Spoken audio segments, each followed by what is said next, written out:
there, folks, and welcome back to another Paintcast. How you doing, Cool Louie? Welcome to the Paintcast podcast. How you doing? It's Sunday night, and it's been a month since we've done our last Paintcast. I know, it's been a damn month. We're lazy assholes, aren't we? Anyway, welcome, and of course, joining me, as always, my co-host, Stu's Game Reviews. Welcome. I thought you were my co-host. This is my channel, asshole. Oh, it is? Oh, okay. Yeah. How you doing, man? Doing? I'm good. I asked first. I'm good. Yeah, calm down. DRM smell. Yeah, DRMs do smell. Not a good way either. It's not the perfumey smell. It's not the perfumey smell. But yeah, I'm doing okay. I'm surviving. The Lego Batman game comes out in a couple of hours. I think it's like, tomorrow at 12 a.m. Technically Tuesday. But yeah, I'm looking forward to that. Cool Louie was probably expecting me to do Lego City Undercover tonight because I said I was going to, but then I was like, well, we haven't done the podcast in quite a while, and we need to do another one. As a whole smell. You're a physical collector, aren't you, Cool Louie? I think you mentioned that before, that you prefer physical over digital. Louie, oh, we gotta go. Oh, yeah. What are you singing? The song? Never heard it? No, I don't even know what you're singing. Oh, it's called Louie. Oh, okay. So, what's new with you? What games are you looking forward to? Anything on your radar? Because you own the disc, they can't take away your disc. Hi, Grotto and Stu. I like the thumbnail for this podcast. Stu Hey! Cool.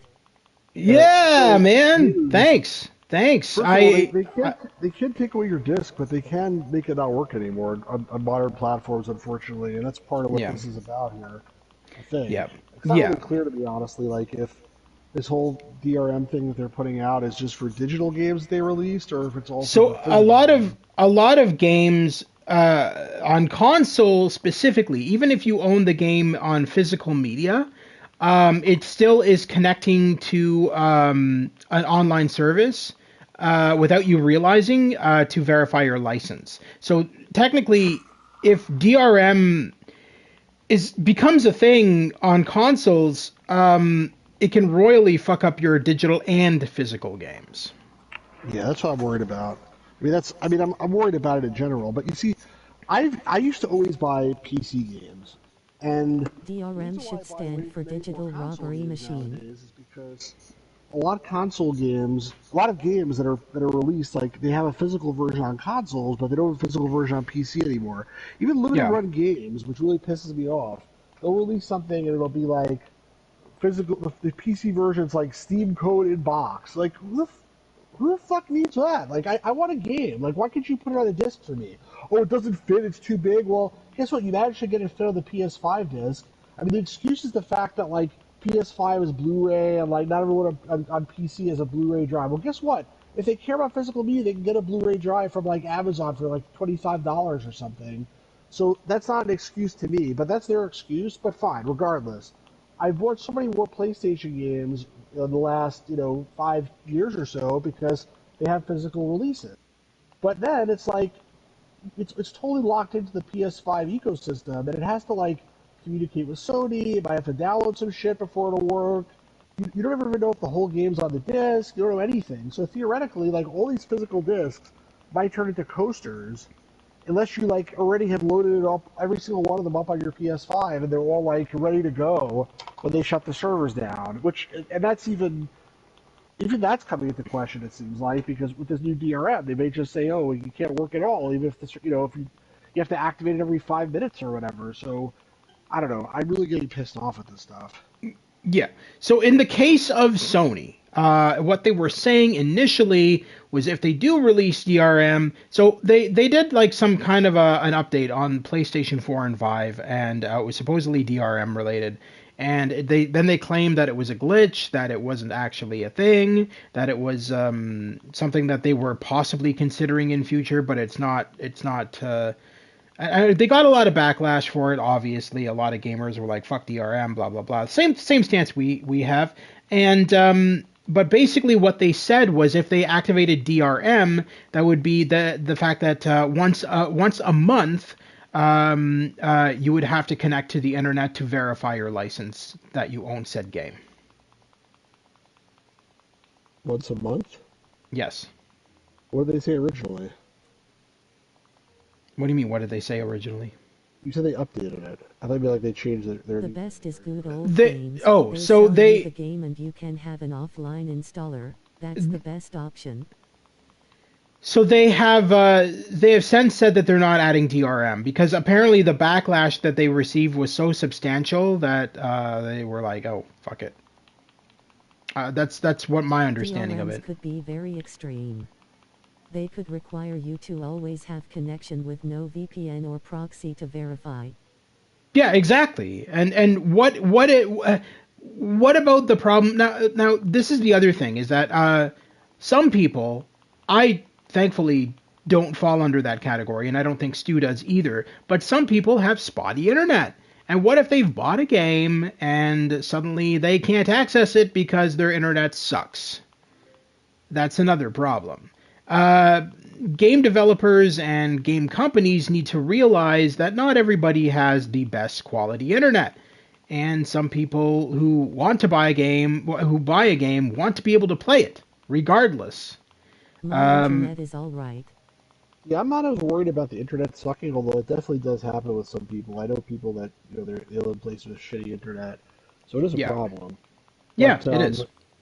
I am not as worried about that because it's not my issue, I guess, and I feel like it's a solvable thing, but it's not the point. Like the point is if you buy a game on a disc, you should be able to play the game. That's it. And yeah. Also when you have a game that you've bought, it's it should work. First of all, if you want to get an update and you can't get an update, fine. But it should work off the disc. All the code should be on there, and then it shouldn't. If you want to update it, it should give you a choice. It shouldn't be like, oh, we're updating it. Like for example, you're playing, I don't know, I'm just making some shit up. You're playing Donkey Kong, and then it's like, we decide to roll an update where everything on the screen is pink. Like Donkey Kong is pink, and Mario is pink, and whatever else. I'm not saying there's anything wrong with anything being pink, who gives a shit, but somebody might be like, I don't want that update.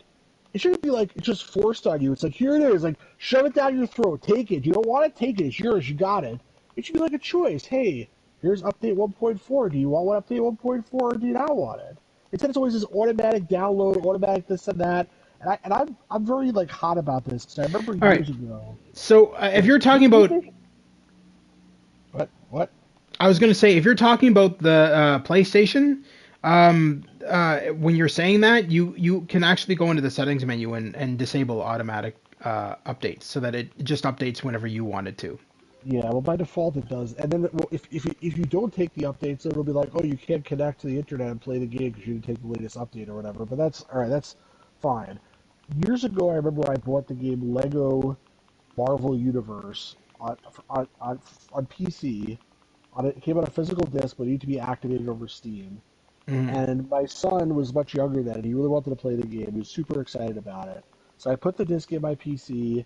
I activate it on Steam, and then it's needs to do I don't know how fucking big, 5 gig download or something. And we were in a place where there was not good internet.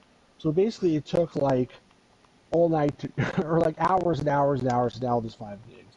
And then the next day we played the game, and he was really enjoying it and loving it. He had a great time. Then the next day we tried to play the game again, and it said, oh, there's an update, a patch, you need to download the patch or something.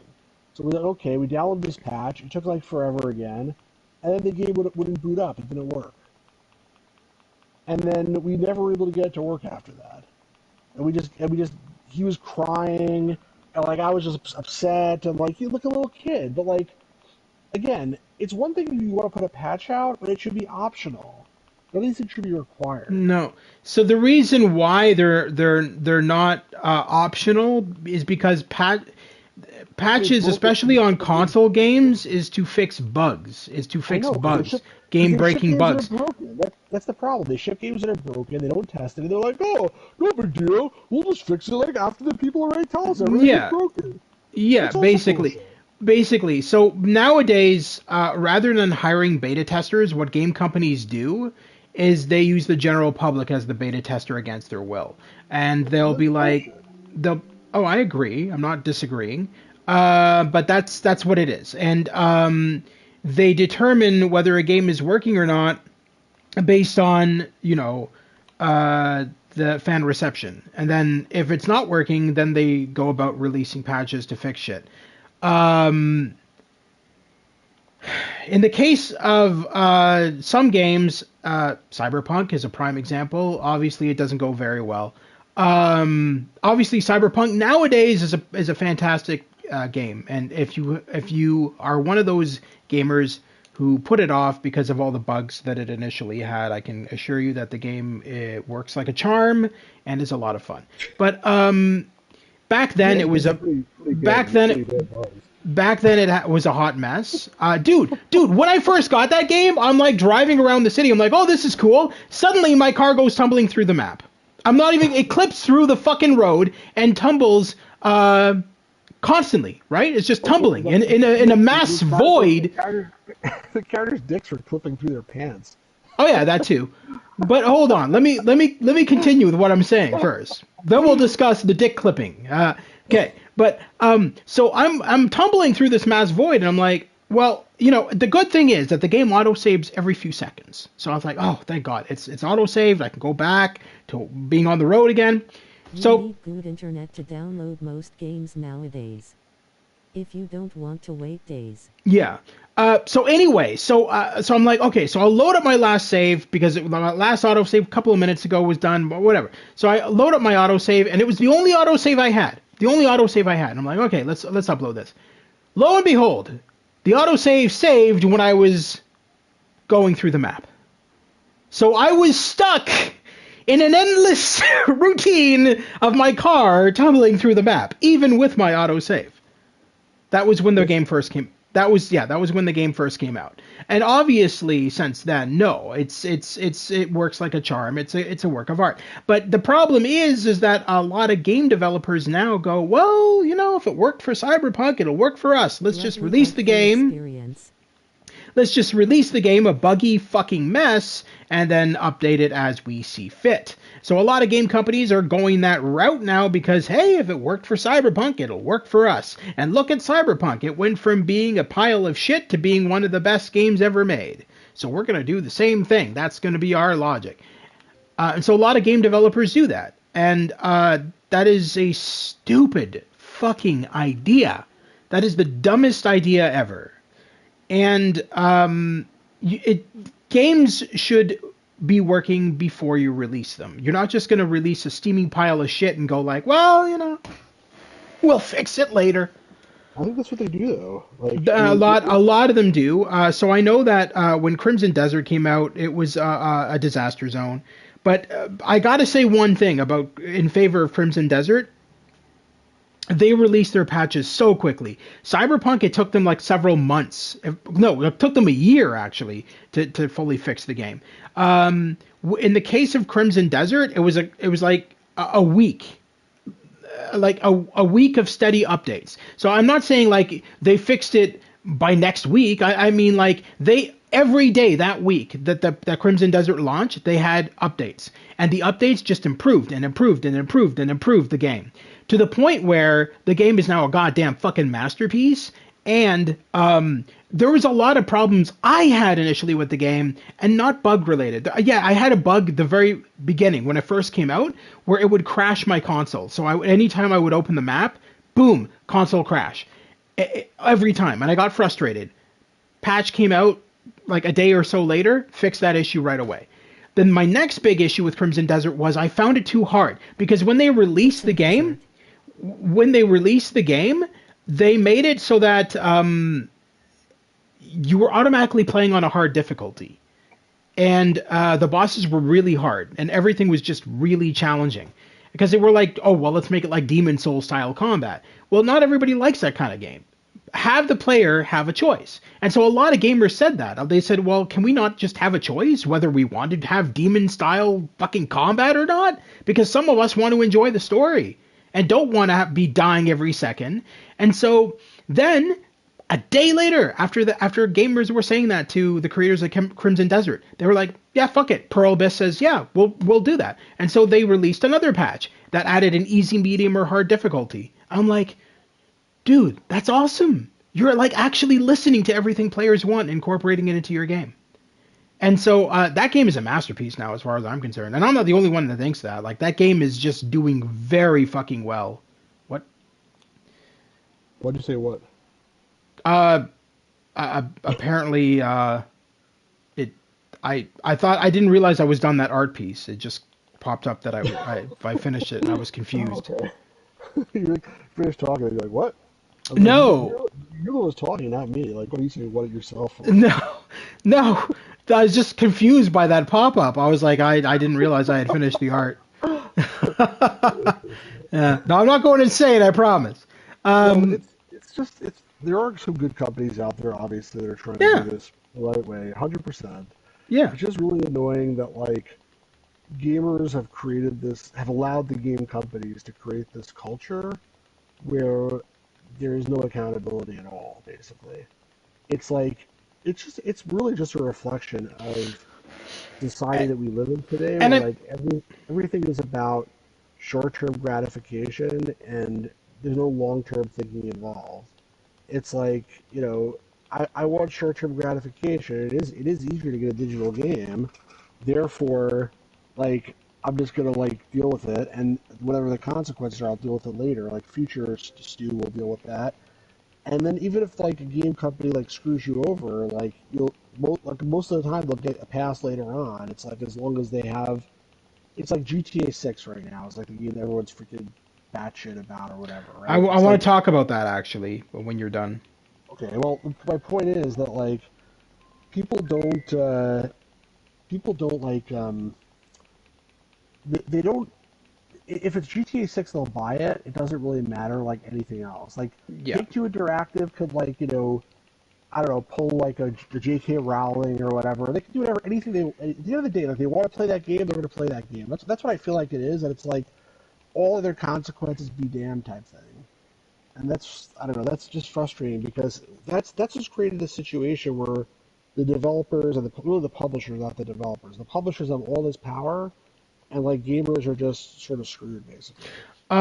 Quick to mention, this is off topic. Your mic is giving a staticky kind of sound. I don't know what that is. I just want to let you know. Speak. Hello. No. It's still there. Oh, okay. Yeah. I don't know why. I don't know either. Hopefully, it's not going to be too much of an issue for our listeners. But anyway. About GTA 6. So, I don't understand what Strauss Zelnick is doing. I really don't. I think that guy is a maniacal moron. Because he came out last week and said, GTA 6 it's verified. It's coming out, November 19th, and everything's all verified. Blah blah blah. Whatever. Blah blah blah blah blah. And we're already starting marketing and all that kind of shit. Yeah, great, perfect. But then today, I open up Google and he has a new quote, and he says that when November 19th rolls around, I just want to inform players that we wanted to extend GTA 6 for another 12 months of development. I'm like, wait, what? Hold on. So you're saying that when November 19th rolls around, you're just releasing the game early? But you've delayed it twice. I don't understand. What is this game even fucking made? Because you've delayed it twice, and now you're telling gamers that, well, we're kind of forcing it out at this point because we want to put it into 12 months of more development as of November 19th of this year. Like, does that make any sense? Do they even have a working fucking game at this point? And the other thing that's pissing me off is they had a lot of anger towards them when it was like Red Dead Redemption 2's launch. They openly admitted. Oh no, sorry. Programmers openly admitted who work for Rockstar Games that Rockstar did a massive crunch time on Red Dead Redemption 2, and a lot of the programmers came out and said, yeah, we weren't allowed to go home to our families. We had to stay and sleep in the offices. We weren't allowed lunch breaks. All this insanity, and Rockstar came out with a letter and said, we will never do crunch time again. We're not doing that kind of stuff. We're going to respect our workers, blah, blah, blah. And that was when Red Dead 2 came out. And now cue fucking GTA 6, and they're already doing crunch time. And there's a lot of Rockstar employees over on like Twitter or X or whatever the fuck it's called now, who are complaining already and saying like, dude, I can't even go see my family because they're like literally forcing us to crunch time the game this early, even though it's not due out until fucking November 19th. And they're already starting this shit. They're already starting the crunch time and forcing the employees to stay in the offices at all hours and all this nonsense. So what is that? So they haven't learned their lesson. They're still assholes in the company. It's terrible. Yeah. It's absolutely horrible. I mean, like, yeah, I don't even pay attention to that side of it so much anymore. I guess you buy a lot more newer games than I do. But the publishers have so much power, and it's the ridiculous thing about it is, like, back in the day, the publishers used to provide a really valuable service, which is they would put the stuff in boxes and they would get it into the retail stores. And nowadays, it's all digital anyway. So, like, well, I'm gonna tell you exactly what it's about with game companies, especially the CEOs and stuff like that. It's about the money. They don't give a fuck about the consumer. They don't give a fuck about their employees. Why would they care? They just want to rake in that money for their shareholders and everything. They don't give a shit about anything else. There's no fucking way you can tell me that CEOs give a shit about anything besides money, because I'm going to tell you you're fucking wrong. Because they only care about that. They don't care about if the game comes out a hot, buggy mess. They don't care if the people like or dislike the game. Why the fuck would they care? And it's funny when all of these people, all of these gamers who think they have like suddenly this superpower where they can just, I don't know, control the world or whatever by saying, oh well, because the GTA 6 is delayed again, I'm boycotting the game. What? Do you honestly think the developer cares? Do you think when you go on Rockstar's Twitter and say, well, you know, because you delayed the game again, Rockstar, I'm going to boycott the game, so fix your shit. Why would they fucking care? Why would they care? They make billions of dollars on sales. Do you think one fucking sale from you is gonna just upset them? Do you think they're gonna be like, oh my God, Bob in Wisconsin isn't gonna buy our game? What are we gonna do? But that's an extreme example, because that's like it's so stupid though. I mean, like, this is what I mean. Like, all of these entitled assholes that exist in this world that think that, like, oh, well, suddenly I'm going to put my foot down. It's like, nobody cares, dude. Put your foot down. Shove it in your own asshole for all we care. It doesn't matter. At the end of the day, your opinion doesn't matter. Yeah, but in many cases, like in the case of GTA 6, like the developer and the publisher is basically the same, right? I mean, yeah, it's like Rockstar Games, Rockstar North, or whatever it is. But in a lot of these cases, like, the publisher maybe not care, but the developer does, because the developer, like, only gets paid if they sell a certain number of copies, and the publisher will take like all the money that, you know, comes in. But you know, the developer, if they don't get a certain Metacritic score or whatever, they may not get paid at all, or they don't get some bonus or whatever. yeah. So it matters a huge, like, the developers, it can matter a huge amount, but but they don't have that the choice is not in their hands, like, to do that or not. That's much more up to the publisher anyway. So I think a lot of these developers, you hear about stories about like they released this game and it was a hit game, and then the developer shut down because they still didn't make enough money to Well, actually yeah, continue to. that was actually oh, what's that game company? I streamed this game with you in the past, and you absolutely loved it. You came onto my channel. Do you remember that one game where you were this kid and you had this guitar and you were like fighting all these robots, and it had like very cartoony style animation, almost like an anime style animation. You really enjoyed it. You liked the music in it. You liked the music Yeah, was in tune to the game. Do you remember that one? yeah, I do. I forget what it's called though. Um, I can't remember. I'm so distracted with my painting here. but um, but anyway, yeah, that company shut down right after that game released, and yeah, they're gone. Um, and they had plans for a sequel to that game too, and I guess that's never happening. Yeah, Um, that's what it is. It's really bullshit. yes. But So they were yeah, shut down by Microsoft. So Microsoft and Sony lately have just been shutting down companies left, right, and center, and they don't even give a reason why. They just literally swoop in and say, "Hey, we're shutting you down. Fuck off." That's basically it. And Microsoft has been doing it more than Sony. Sony has certainly done it. They laid off a few companies, but Microsoft has been laying off companies left, right, and center, and just being like, "Well, great game, good job, bye." You don't have a job anymore now. yeah, exactly. Well, back to DRM Nightmare. I Yeah. mean, I'm just so freaking sick of this whole thing. I mean, it's just like, why can't they just let people play their games and enjoy their games? Like, especially on PlayStation, like, for like PC games are easy to pirate. Hmm. Um, but like on PS5, like, who's pirating PS5 games? I That's don't. what I don't I get. don't. Like, I what don't are they even think you worried can about? pirate on PS5. I'm sure there's a way to do it, like if you hack the console or something. But like, is this The like a big phenomenon? I don't. I mean, like, So the is it a only big? thing I know about is they released one game, and I think it's been since patched, but they released Lego. No, sorry, Lego. They released Star Wars not Pod Racer, Star Wars Racer. I think it's called Racer's Revenge or something like that. It's a PS2 port for the PS4 and PS5. But apparently, when they released it, there's like some kind of source code for PlayStation hidden within that game that allowed gamers to jailbreak the console.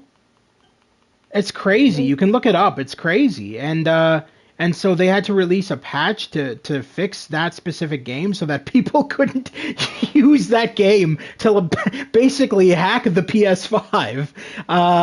Yeah, it was a thing, and I don't understand how that fucking worked, but whatever. It's apparently it was a thing. You can find articles about it practically everywhere, and a lot of gamers were buying that game solely to jailbreak the console because it's like a fucking $10 game, right?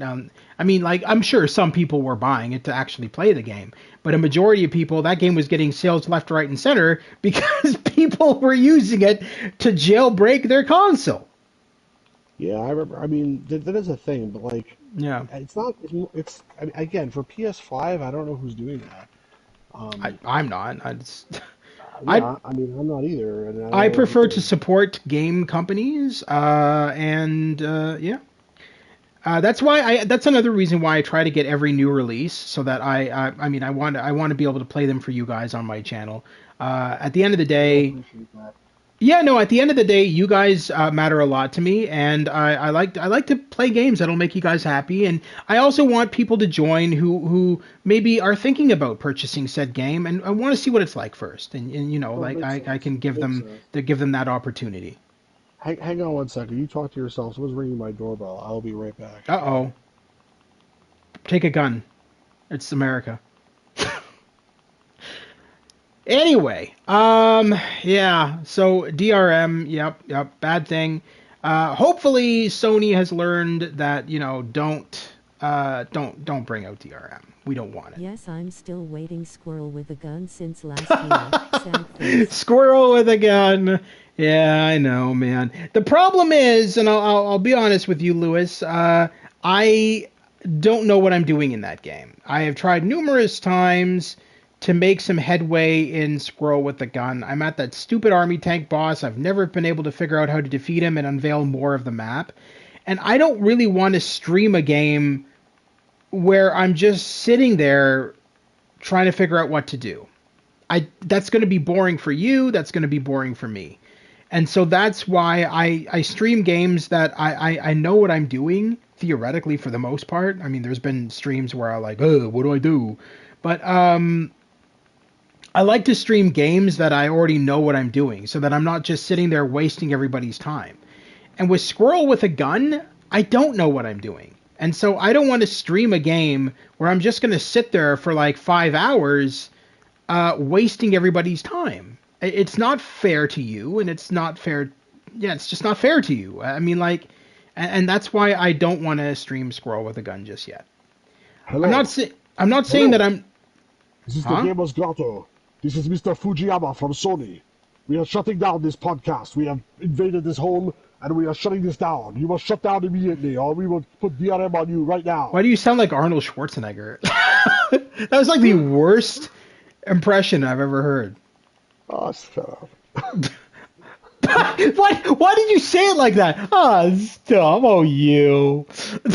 I wasn't flirting with you, Stu. I didn't say it like that. I was just laughing at the same time. Stop. Like Mr. T-Lo. Mr. T doesn't sound like that. Mr. T would be like, hey, fool! Yeah. I'm shutting down this podcast right now, fool! Yeah, Mr. T would be more like, I pity the fool who's watching this podcast. Like, yeah, no. But anyway, yeah, it's... I don't know, man. I just work here, and I don't even work here. But yeah, no, the other thing that a lot of people are now raging about is apparently the James Bond game that's coming out next Tuesday, not this upcoming, but the week after. A lot of people are... Why is this zoomed in? I didn't zoom that in. A lot of people are complaining about it already and saying, like, even though it's gotten rave reviews by early access reviewers saying, oh, it's the best James Bond game ever made. Yeah, sure. Storyline-wise, maybe. But a lot of people are saying that the story is too short. And they're saying it's only about 30 hours. And I'm like, oh no, not 30 hours. I mean, Christ almighty, what was Space Quest 3, like 2 hours? Like, I mean, are we at that point now where, like, we want a 300-hour story because it's become the norm for games? Like, fuck off, okay? 30 hours is plenty. But all these gamers are going like, well, I'm not going to buy the game if it's only 30 hours. That's just so short. Like, dude, have you ever played an old game from, like, the 90s? Like, yeah, I don't really want a 300-hour game. 30 hours is a lot. Yeah, I don't know. 30 hours is a lot, but gamers are like, no, it has to be 300 hours. I mean, fucking, this is what I don't understand. So, like, when Crimson Desert came out and they said, well, the length of the game's story is 300 hours, and then if you add in all side content, it's over 1,000 hours, and I'm like, what?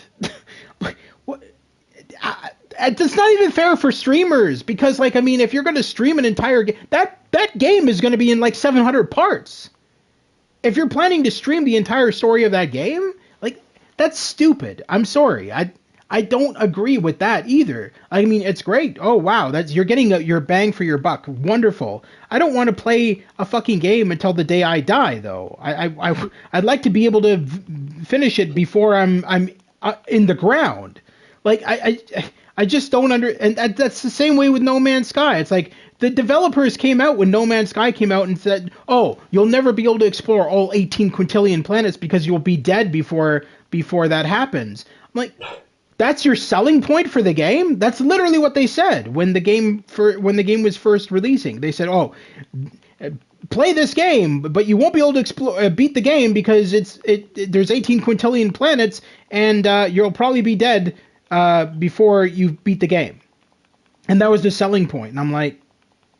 Doesn't sound like a great selling point to me. No. play this game that you'll never be able to beat. Have fun. Like, it's so stupid, and I just don't understand it. I like, we need to cut back on hours, not put more hours in. And then Rockstar is announcing, GTA 6, their most ambitious game yet, going to be the longest game out of all the Grand Theft Auto games. Okay, like, and the other thing is that they're making so much. Well, okay, the first thing I want to point out is, because of AI, there's a lot of bullshit going around about that game. There's so much, and so many gamers are believing all of this bullshit. Where Joe Blow says, "Oh, I've got a friend who works at Rockstar, and here's some screenshots of what we're talking about. He sent them to me, and this is showing the new weapon system for GTA 6. Don't tell anybody." And it's like, you can look at that screenshot and you can tell it's AI generated in like ChatGPT. And I'm like, dude, are you people retarded? Like, and so many people are in the comment section going, "Oh man, that's so cool," blah blah blah. And I'm like, you guys are the most gullible fucktards I've ever seen. I'm sorry. There is no fucking way that is the least bit legit or believable.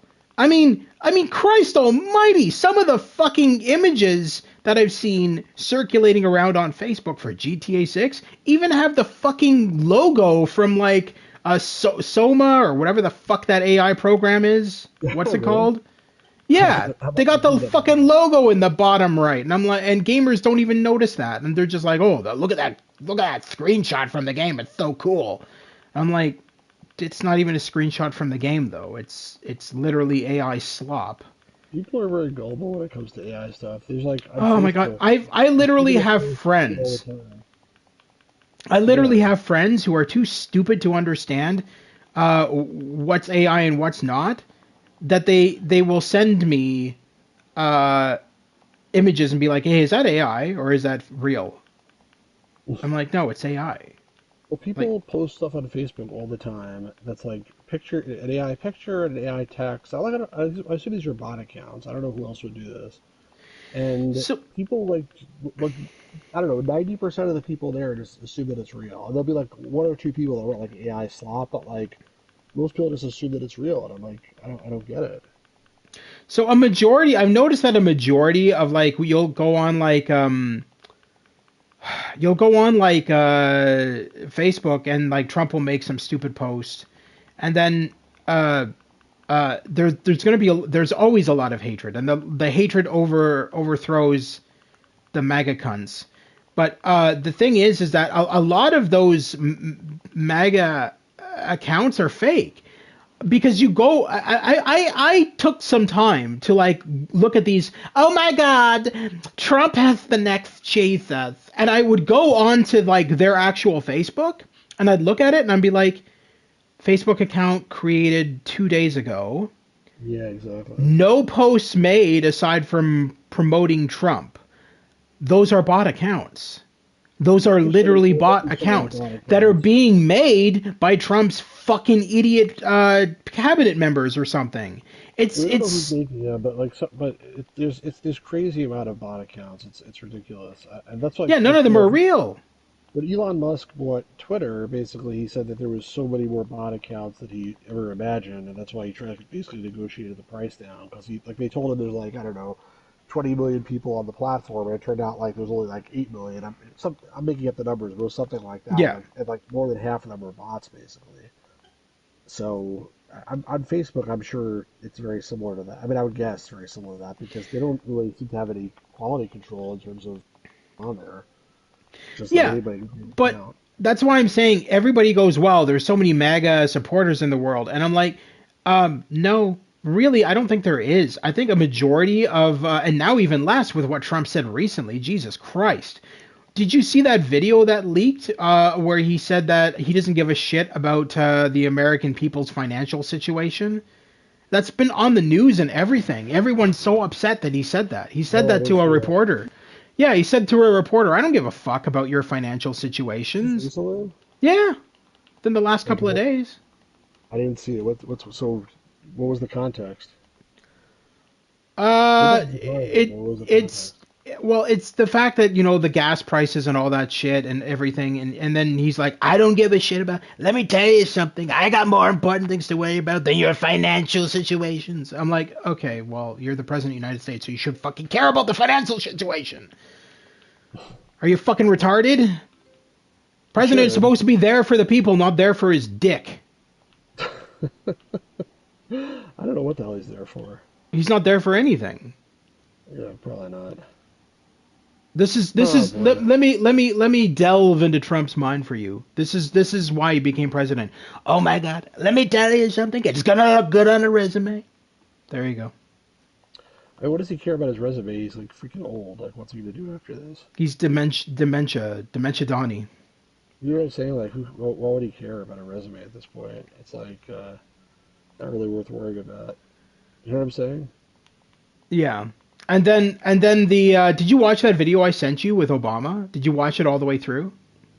Yeah, I turned it off like 2 minutes before the end, but I watched almost all of it.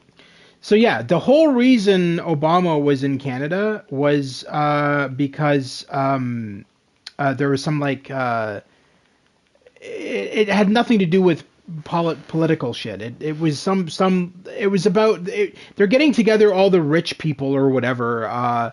They're having a meeting to discuss global warming and all that kind of shit, and they're trying to resolve that.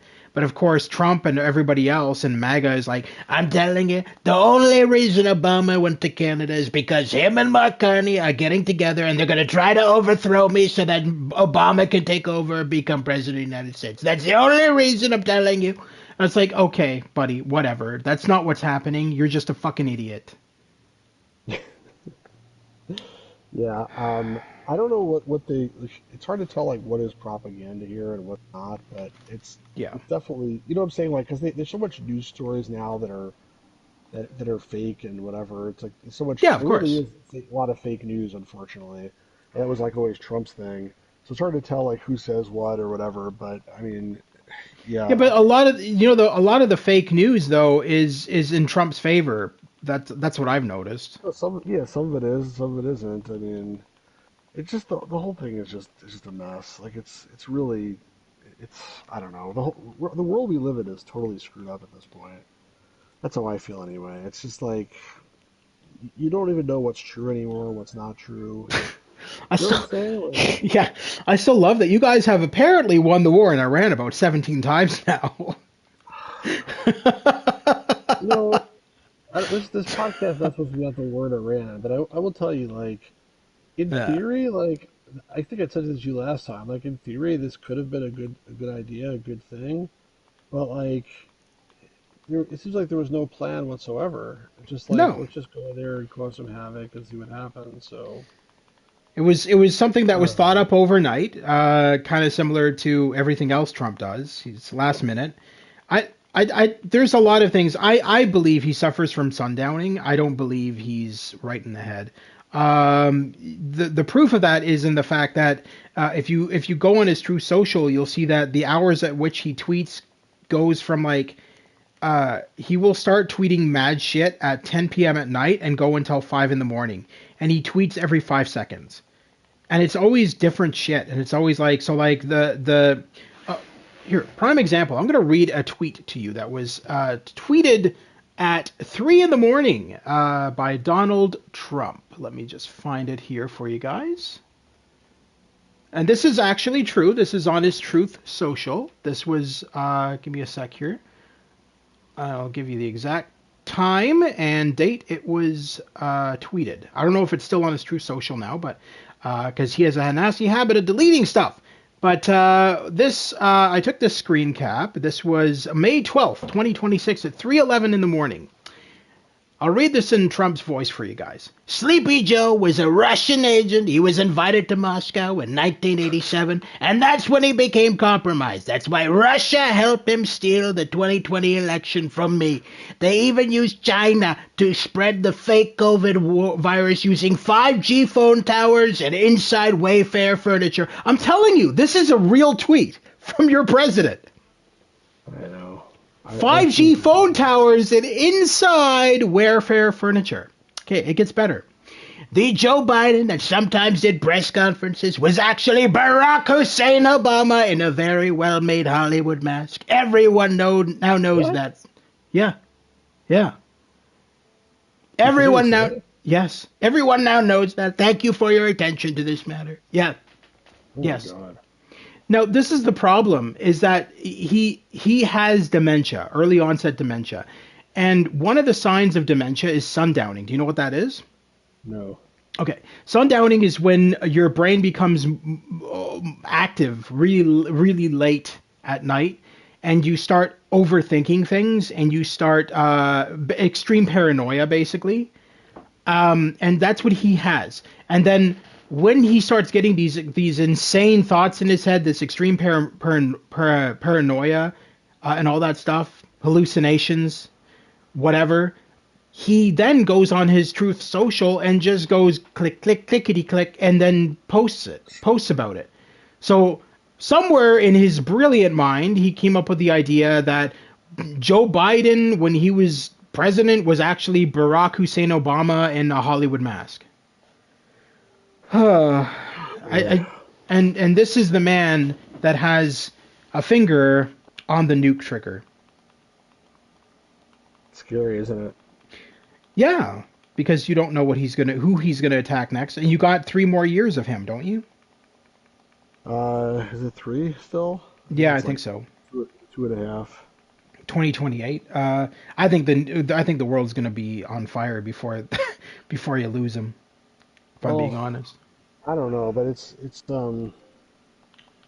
he came into office basically saying he's going to do this and do that and do the other thing. And It did do nothing. Nothing has happened that he said it was going to happen at all.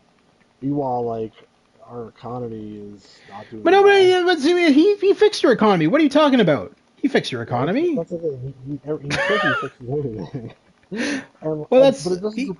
It doesn't surprise me that much that he would say, like, oh, it's okay, because there's the same comment that he made about the tariffs, where he was like, what do you need, like, 15 Chinese dolls for, or whatever?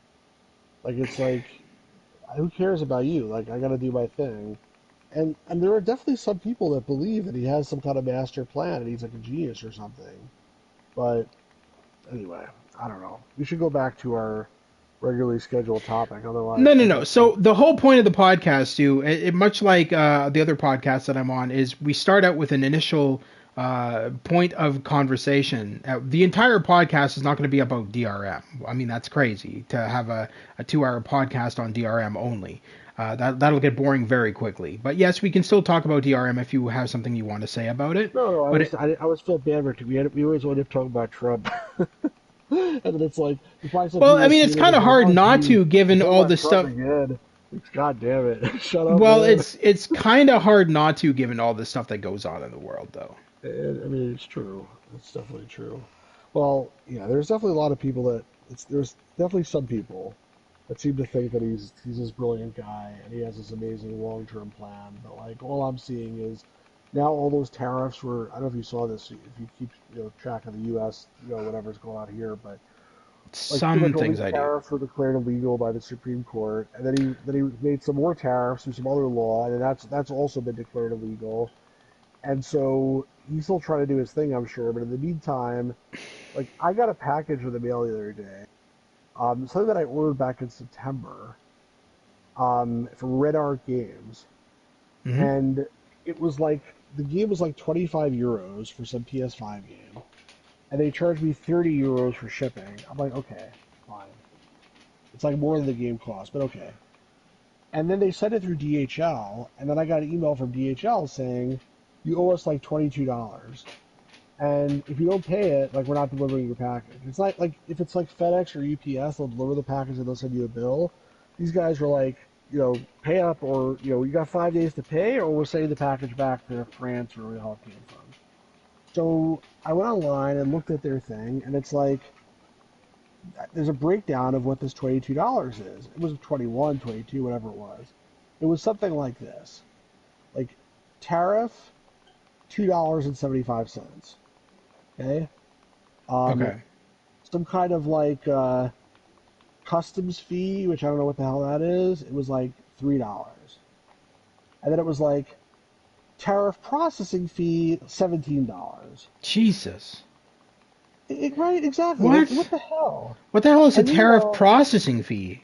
it's like them, having to set up a computer system to like charge you to pay it. I guess. I But don't why know. is it your responsibility to pay for that?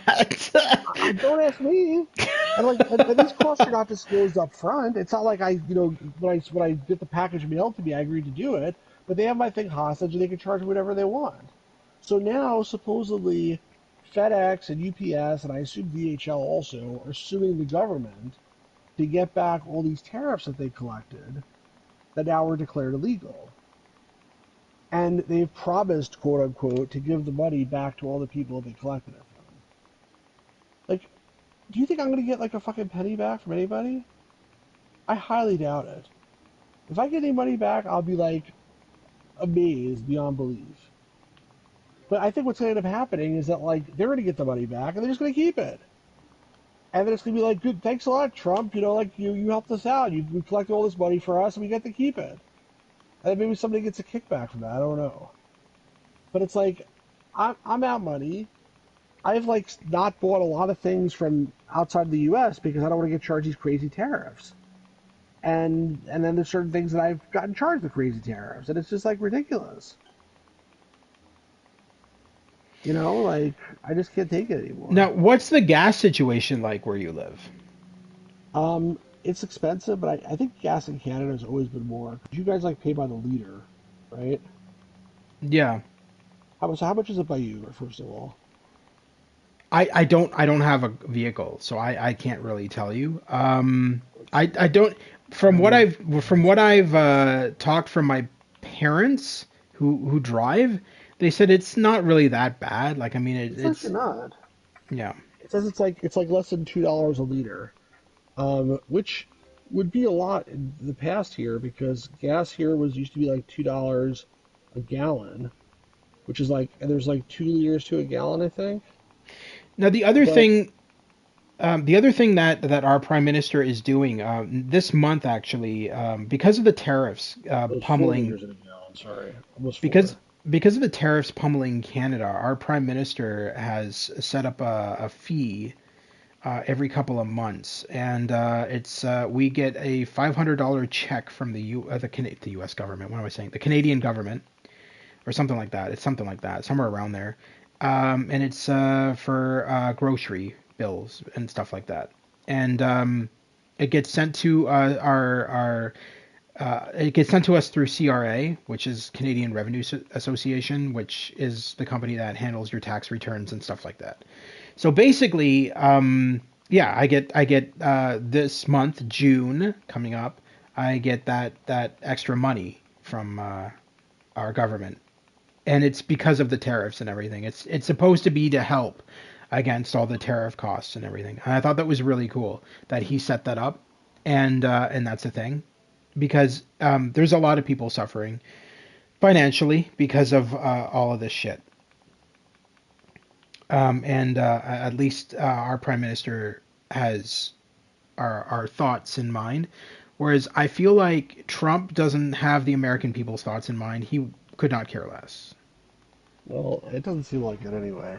Yeah. Um, and yeah, it's crazy. The whole thing with the Obama thing was crazy because, like, if Obama went to Canada and you got a big ovation from, what do you guys call it? Parliament? Is that what it is, or is something else there? Uh, that's Parliament. Parliament, yeah. I want to point out again that clip is really old. That's from when Obama first took presidency. You can kind Fine, of fine. tell. But he did go visit Mark Carney recently, apparently.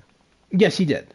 Right. So anyway, the bottom line is like, if let's say just hypothetically speaking, let's say he Mm. did go and talk to Parliament, which he didn't, okay, and they got a standing ovation, and they all loved him there, and like people who support Trump are like upset about that. Like, let's just say, like, what are they upset about? Like, it's like you're the guys who basically told to fuck off. So like, o- obviously they're not going to like you. Like, what do you want? Like, if I tell people to fuck off, they don't like me either. You know what I mean? Like, and then they might like somebody who's nice to them. Like, why is that a surprise? I don't get it.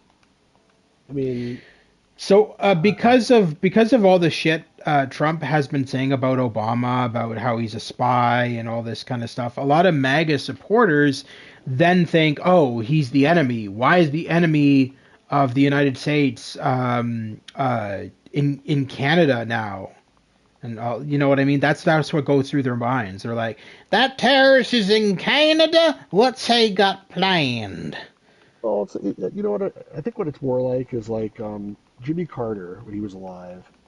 He used to go and do some like stuff that was like, in my opinion, dangerous. And I don't remember exactly what who he'd speak to, but like he would go and speak to like people that were not on good terms with the U.S. at all for like. But it wasn't because the U.S. dissed them. It was because they were like dictators and stuff.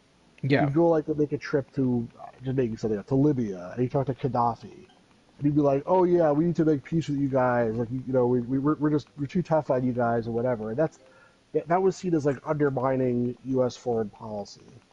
So in this case also, that's why I said to you, like, I don't think Obama really should make that trip either, because I think it is the same type of thing where, like, he doesn't represent the U.S. and he shouldn't be speaking as, like, a past president. He should sort of, like, stay home and check out his presidential library and go on his speaking tours and have a good time.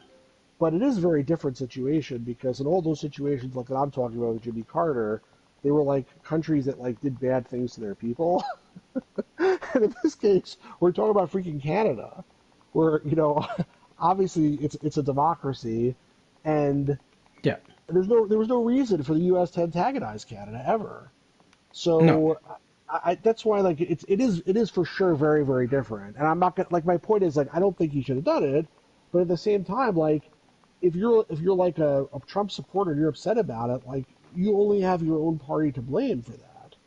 yeah, Like and honestly like I've told you this before, but I think like many Americans or most Americans don't know anything about Canada at all. They don't know jack shit about Canada. yeah, They imagine like Canada's a place where there's like igloos and stuff and yeah. like No, it's true. bounties and mooses and Yeah, whatever, and that's about it. And like so it's like, oh yeah, like of course like it'd be better for Canada to become the 51st state. We'll come in there, we'll give them like space heaters, we'll melt the igloos.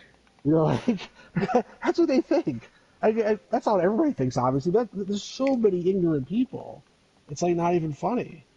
yeah, So, um, yeah, I think that's part of the reason why, like, why he's able to get away with the stuff that he did, like in terms of Canada. But everybody, I've told you this before. Everybody who tells me like, oh yeah, I like Trump and this and that, and everything he does makes a lot of sense, and it's all for the good of the country. I'm like, well, explain the Canada thing to me. And I've never heard anybody have any explanation. Because the thing is, most people ignore that because they don't care. You know what I'm saying? Like people don't care about Canada here. It's just like a yeah. joke.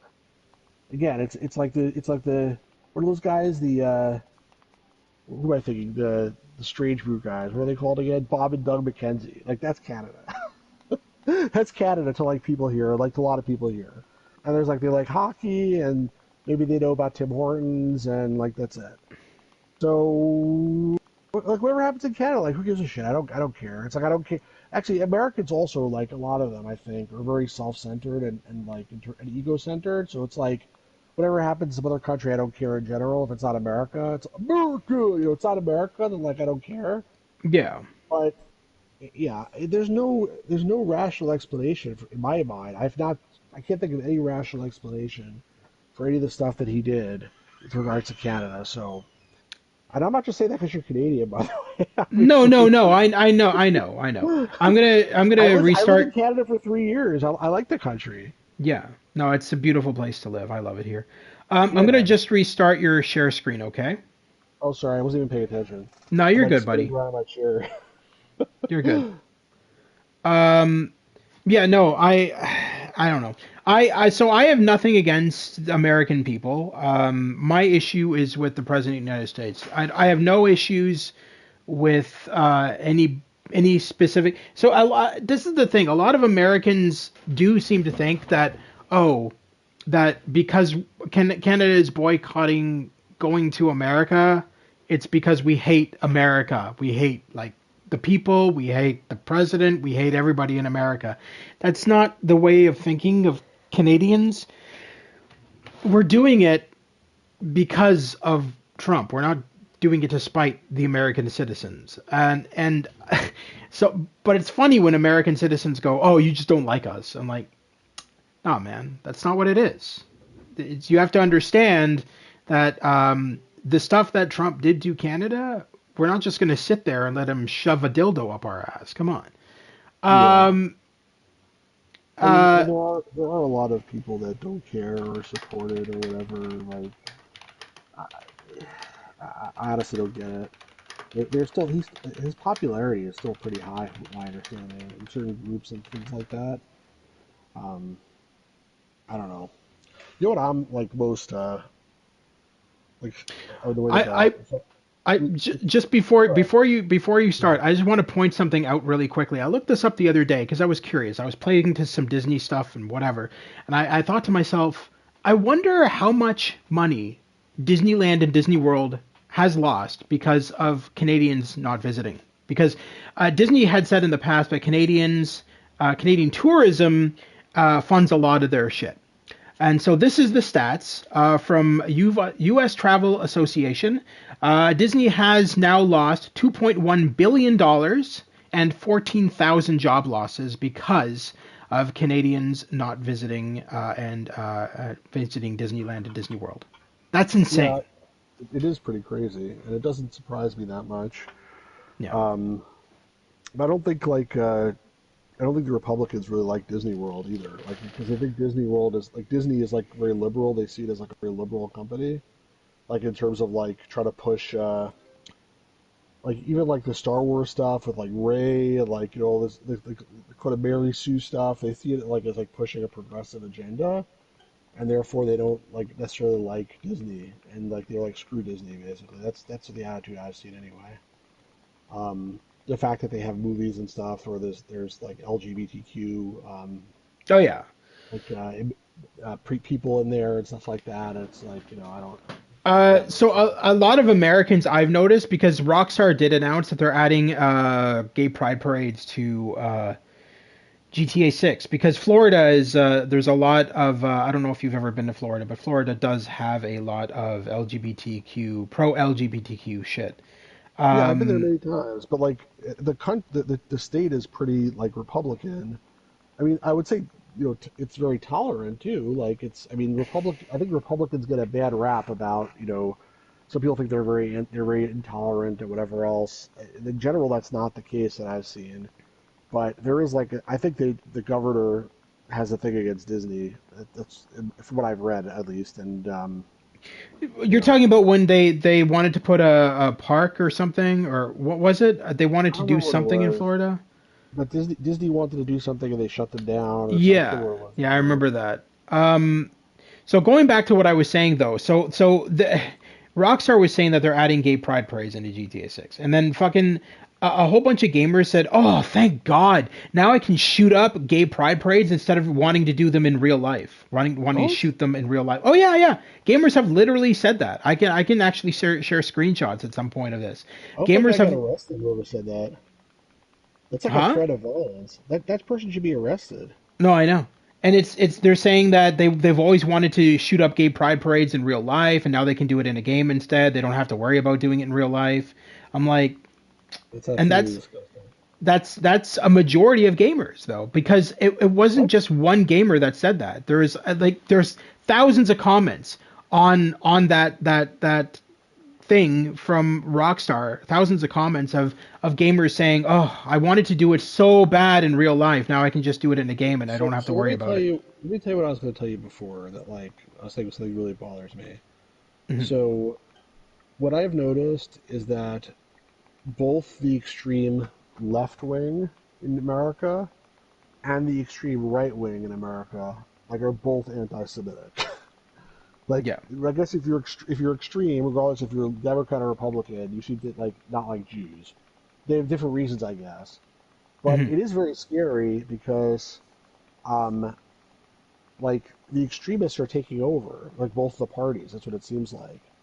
It's like the other right side. It's like basically the hardcore, Trump supporters, and he has his old coalition of whoever he has, and a lot of them are extremists. And on the Democrat side, it's like they're all going after like what they call the squad, like AOC and other people that are with her, and they're also pretty extreme left wing. And there's a lot of anti-Semites on both sides of that aisle, I guess.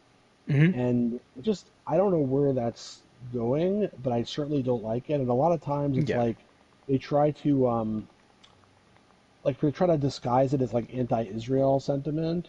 We're not anti-Semitic. We just don't like Israel, which that's definitely a legitimate position to have. You could not like Israel, or you could not like the way Israel runs itself, and you could not be anti-Semitic. But I almost feel like that's become an excuse lately, and it's just like, yeah, they are anti-Semitic. They've always been anti-Semitic. Just like this is like their new disguise of how they say it. Yeah. But the reason why I'm mentioning this now, in terms of what you said about the bots, I sometimes see like online, on Facebook or something, someone will post something, either pro-Israel or anti-Israel, it doesn't matter, and then there'll be tons and tons and tons of comments, and in some cases 90% of the comments are super anti-Semitic, and then they'll get 500 likes on each one, and then it's like you wonder, are these really is this really what the majority of people think? I mean, I don't think so, because when I go outside the street, I don't think that's what the majority of people think. Or is it tons and tons of bots that are pushing an agenda?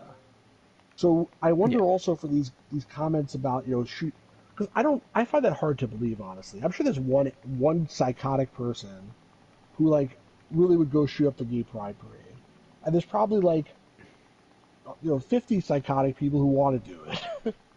But that can't be the majority of gamers. Gamers are not that insane. No, they are. So a lot of I'm not a lot of gamers like okay. So the younger gamers are just intolerable assholes. They're just complete dick fucks, and a majority actually, and they have no brains. I feel they just they're there to I don't even know how to describe it. They're like Fortnite players, Call of Duty players, and they feel like they're entitled, and that these are the same kind of gamers that will utter death threats to game companies if a game gets delayed and stuff like that. They will say, "I'm gonna find where you live and shoot you." I mean, it's been a thing for a while. I mean, when The Last of Us, prime example, when The Last of Us came out or was revealed to have, there's a whole documentary about it on the PS5 version of the game. They released a documentary about it, and they received thousands of death threats. Neil Druckmann, who is actually of Jewish descent, he received thousands of death threats, calling him a goddamn fucking Jew who needs to be executed for making The Last of Us, because how dare they kill off Joel? He's such a piece of shit, blah, blah, blah. It just went on and on and on. Thousands of death threats.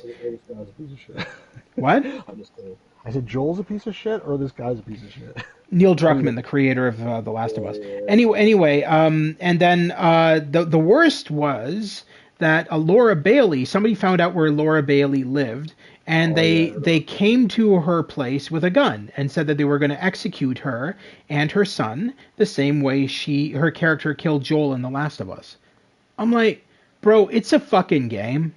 Okay? None of these characters are real.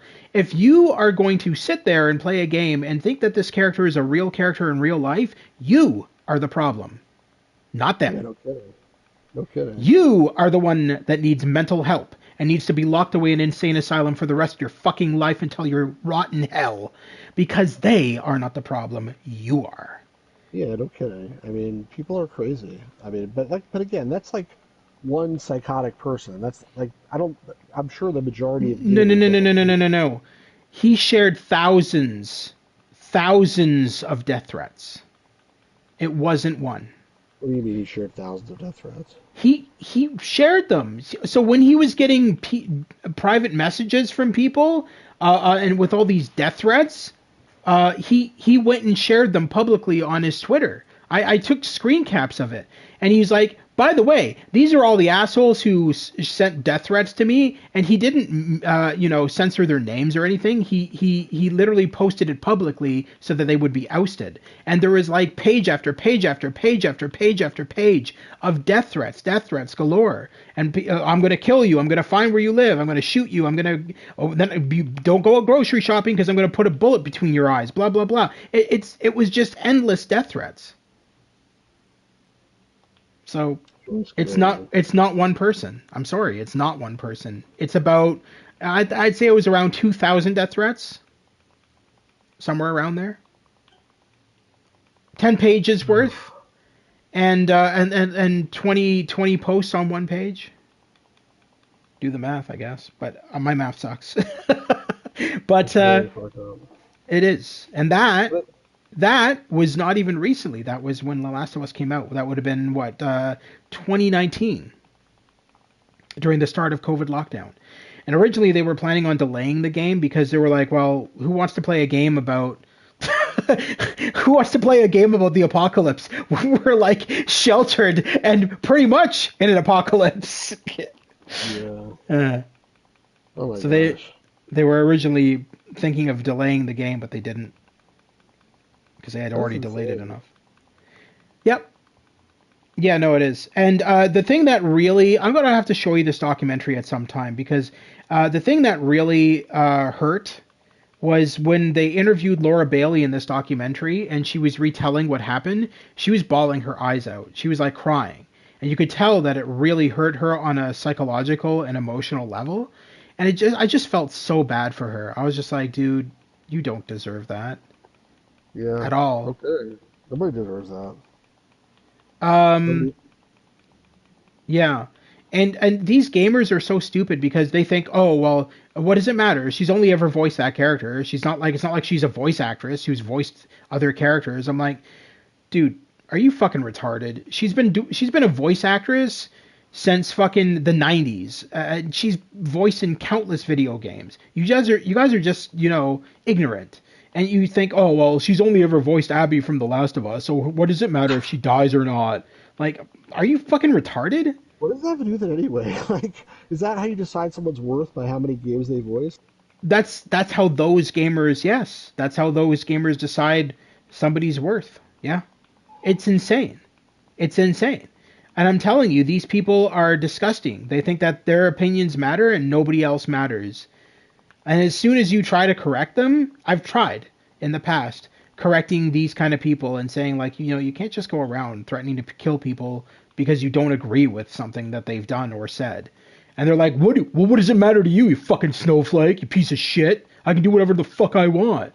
And that's their attitude. That's literally their attitude. And even when you try to educate them, they fire back at you with, oh, I should kill you instead. Like, it's just the whole personality that has, and I feel like it's gotten worse with Trump because when you've got a president who, normally a president is somebody you're supposed to look up to.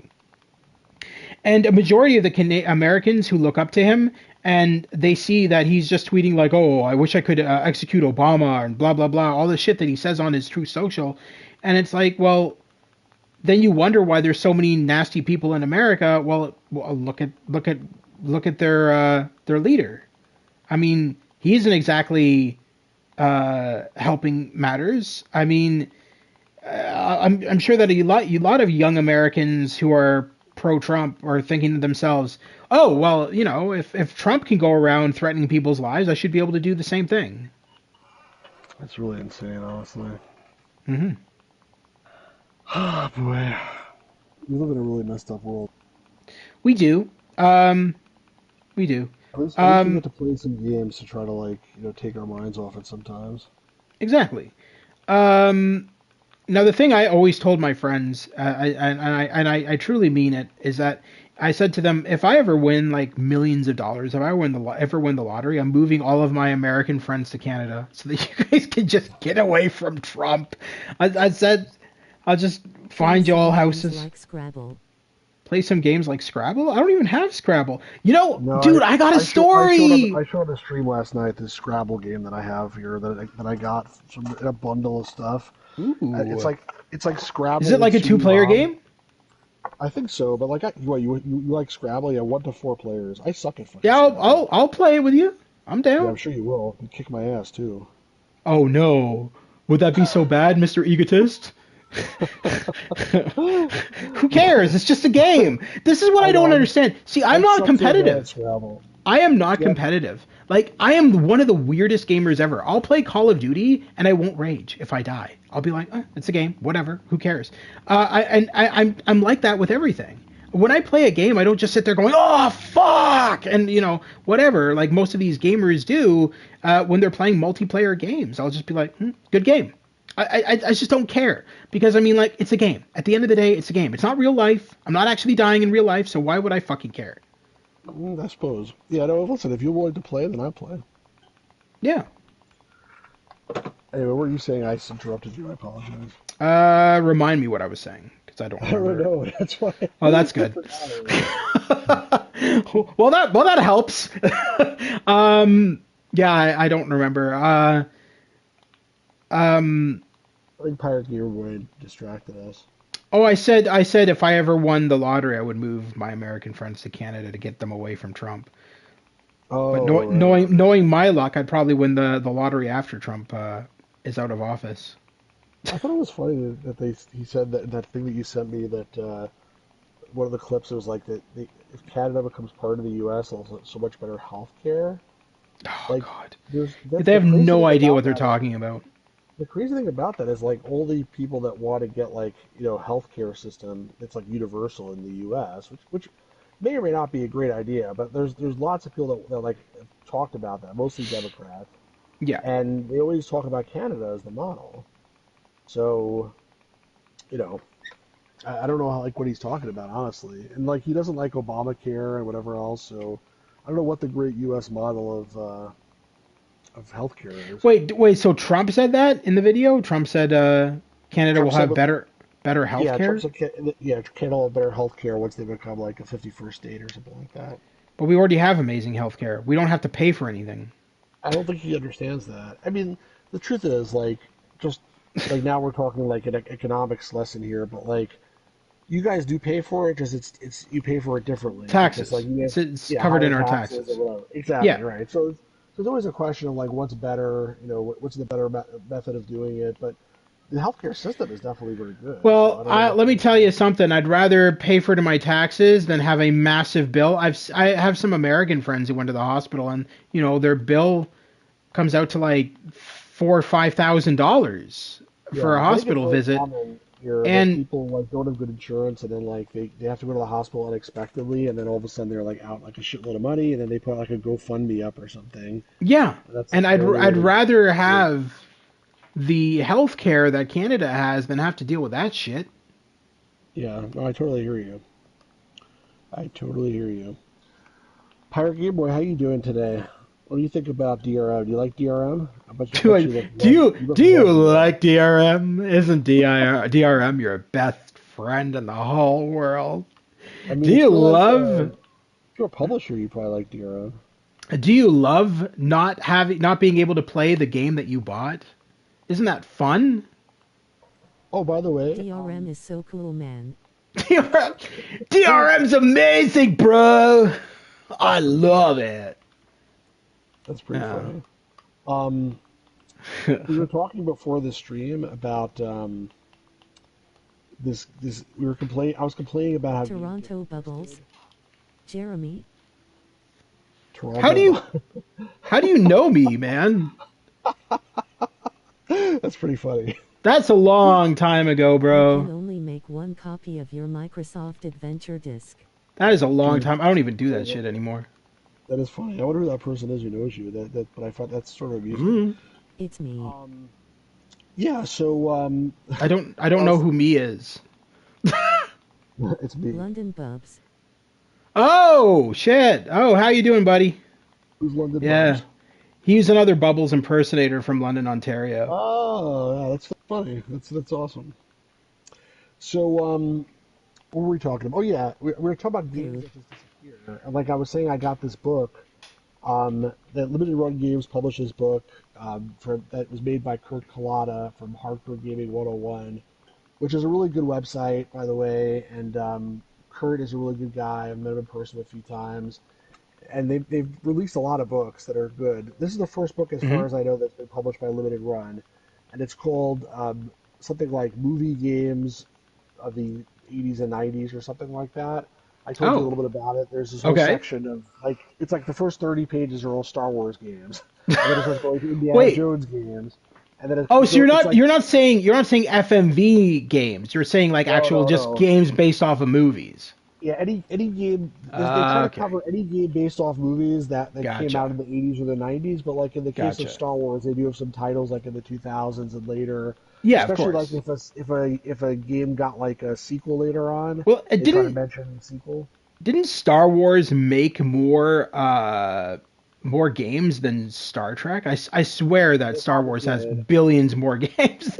Well, Star Wars is like annoying because like at one point like LucasArts was like, we're only gonna make Star Wars games basically, and they made like Star Wars games like every single possible genre, and it was just super freaking annoying. I still don't like how they based, and we talked about this in another podcast. Is the Johnny Mnemonic game low? That's a really bad. I actually have that game, bro. I actually have the Johnny Mnemonic game. It's terrible. It's absolutely horrendous. That's not very good.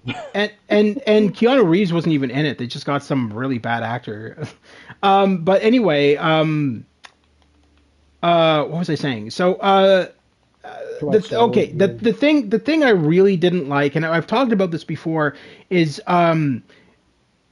they revealed LucasArts revealed or former LucasArts employees revealed screenshots of a FMV Indiana Jones game that they were working on, and they were bringing in Harrison Ford to play Indiana Jones in it. Now, the entire game was supposed to be financed by Steven Spielberg and George Lucas. Both of them had combined together to make this game. Now, because of the failure of Star Wars Rebel Assault 2, when it released, it didn't do well in sales. They were basing the Indiana Jones game off of how well will Star Wars Rebel Assault 2 sell as an FMV game, and if it sells really well, then we'll make the Indiana Jones game. We've already started, but we'll actually go full force based on the sales of Star Wars Rebel Assault 2. And of course, Star Wars Rebel Assault 2 tanked, and LucasArts was then like, well, we're canceling the Indiana Jones game. I'm like, bro, first of all, they're not even the same game. Star Wars Rebel Assault 2 was just a on-rails shooter. Indiana Jones, you are making it a point-and-click FMV adventure game. You are an idiot. You should not have canceled that because of that reason. That's so stupid. Yeah, that could have done so well. And I mean, I have the... We talked about this before. The only reason why like Rebel Assault 2 didn't do well, in my opinion, was because Rebel Assault 1 was terrible. Yeah, it was like, well, I bought it. Like, it was really cool. I hated Rebel Assault 1. It wasn't a great game, and... Well, it wasn't a great game. It was cool for the time. It had great technology, but it wasn't a good game. And then, people buy like the sequel, and then they're like, okay, well, or they don't buy the sequel because the first game wasn't so good. Yes. So the fact that they didn't have exactly that they based Indiana Jones. I wanted to see FMV Harrison Ford against pre-rendered backgrounds. So in the that would have been cool. In the book, they don't talk about the Indiana Jones game, but they do say that maybe they do. They said something like it wasn't a success, and they turned away from FMV because they felt like FMV was dying anyway. Like it was on the downswing, and like 3D graphics. Little did they know. Now FMV is all the rage. Right, but at the time it was sort of true because like we had like Gabriel Knight 2, which was like all FMV. And then Gabriel Knight 3, they went to that shitty 3D. And like Gabriel Knight 2 holds up much better in my opinion. But like that was the thought at the time, was it was only to the 3D models. And they didn't want to do FMV. It was too much money, like whatever else. But it is really disappointing. But yeah, that book, there's a bunch of Star Wars games I never heard of. Like there's some like C-3PO and R2-D2 game for Commodore 64. There's an Ewok game for MSX, which they're not sure was actually officially licensed or not.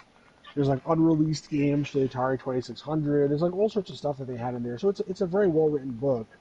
But why did I mention it? I'm trying to remember why I brought it up. There was a reason. It wasn't just out of nowhere. Oh yeah, I remember now because Okay. we were talking about that War Games game.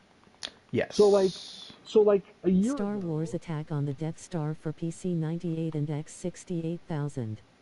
Yes, that's one of them that's in the book. So And there's about a a year ago, 1993 Sega arcade game. there is called Star Wars Arcade. About a year ago, I found out that there was a game called War Games, like it was hash sign War Games. That was an FMV game, not really a game. It's more like an interactive movie that was released on Steam and on Voodoo and some other platforms. And basically, I went to their website, and the website was still up, but it didn't work. And I sent some notes to the developers saying like, "What's the deal?" And they were like, "Oh yeah, like F off" or something like that. I don't remember exactly what they said. What? But Hold on. No. Did they actually say that? They're like, go fuck yourself. What? Like that. I think it was more like we don't care about that anymore. We've like moved on to like making like instead of making content, Good games. we're making platforms or something like that. So we don't know why it doesn't work, and like we don't care really essentially. And basically it didn't work. And then I talked to you about it, and you're like, "Oh yeah, I played that game and I downloaded it. It used to work for me." But you tried to do it, Yeah. and it didn't work. I'll check tonight. You know what? Hang on. I can No, actually do it right now. So I Let tried me for a see if it while. works for me. I tried for a while to see if I could get it to work, and then like I couldn't get it to work, and I gave up on it.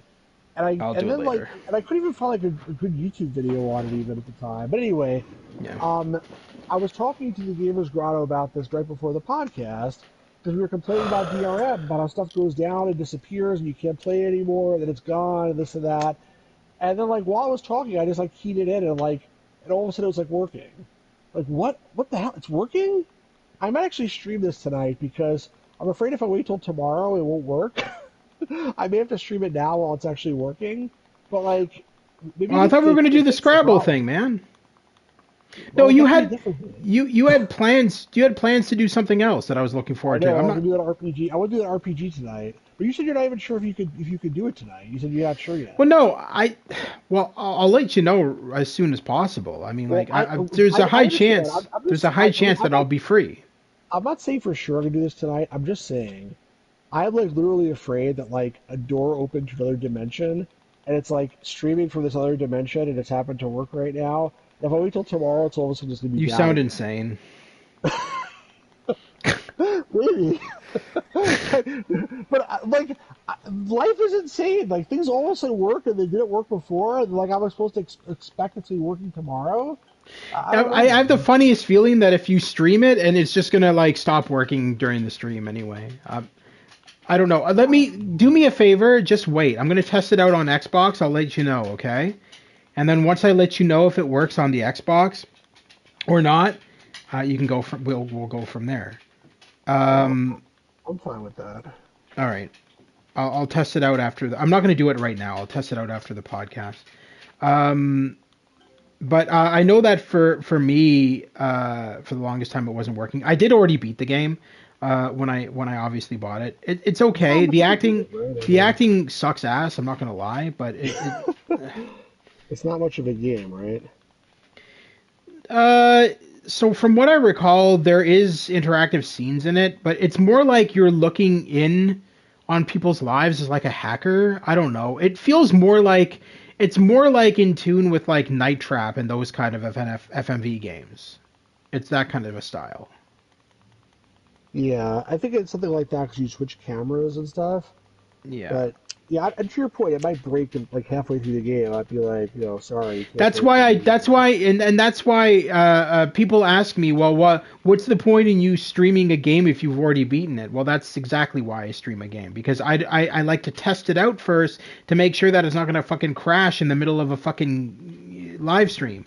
And you know, I've only really had that problem, knock on wood, once or twice, and it's only been with fucking Starfield, because apparently Bethesda doesn't know how to patch a game if their life depended on it. Well, sometimes they put like all of a sudden mice on the screen and stuff. What? Like you told me what happened with your precinct game. Is that what it's called? Game you streamed last night, man.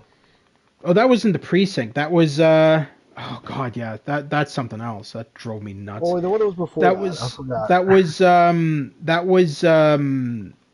uh Beat Cop is what it's called. Beat Cop. Sorry. Yeah. And trust me, I'd rather beat the developers than have to play their Beat Cop game.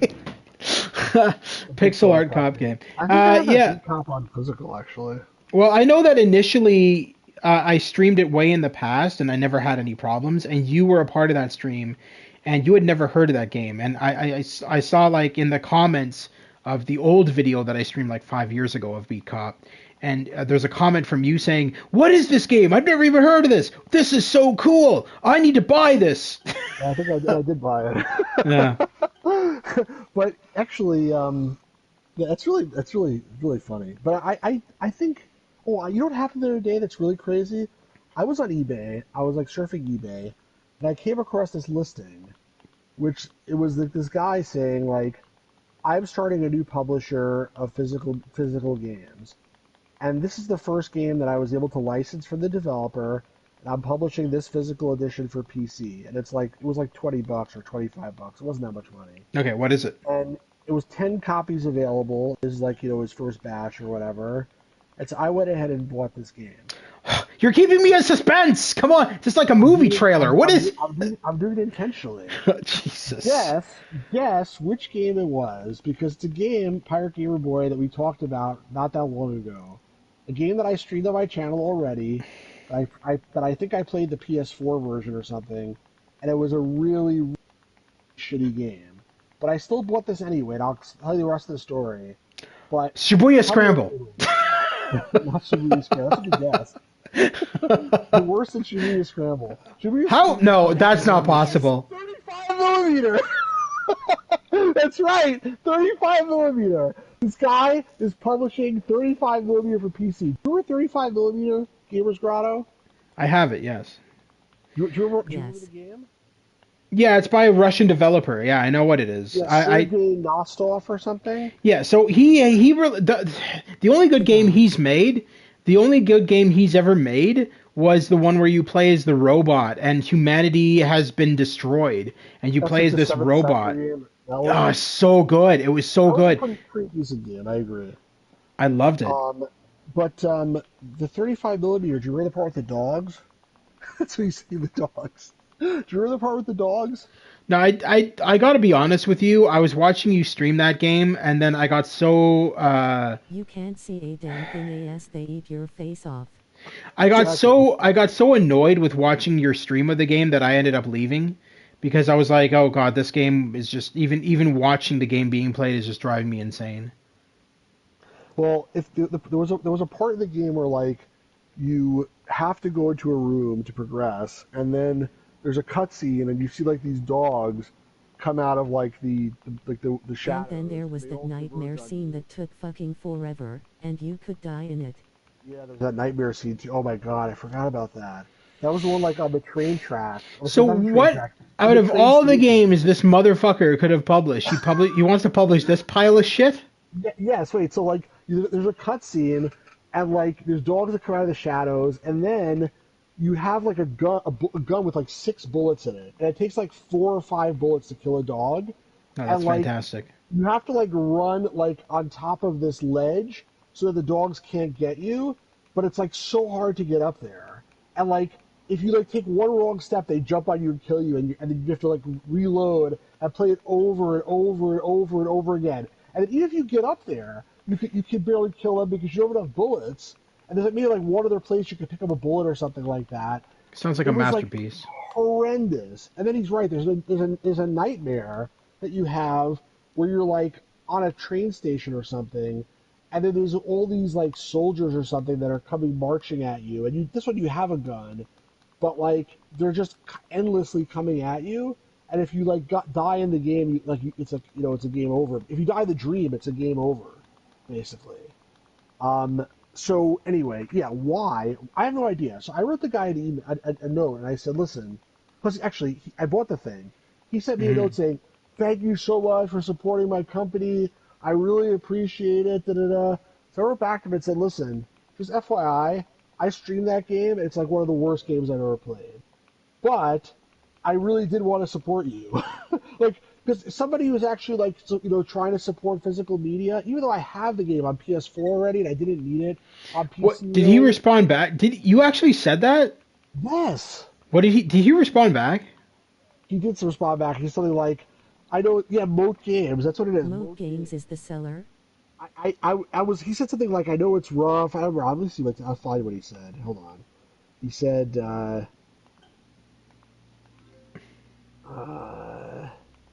like, thank you so. I said, honestly, I streamed this game and I think it sucks, but I still want to support this. Because he said to me, thank you so much for your order, Stu. It means the world to me. I'll get this in the mail ASAP. And then he wrote, haha, that's fair. We know it's not the most well-received game, haha. Sergey has definitely come a long way in his dev skills since this release, though.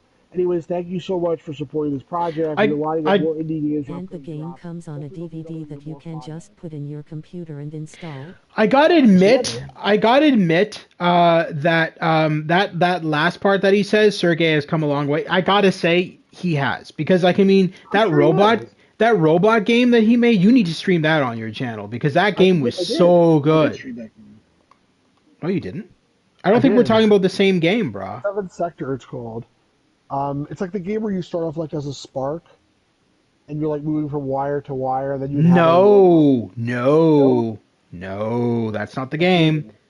No, this game you start out as a robot, and you're like living inside of a human's house, and like humanity has been totally destroyed, and robots have taken over, and you're trying to learn about humanity.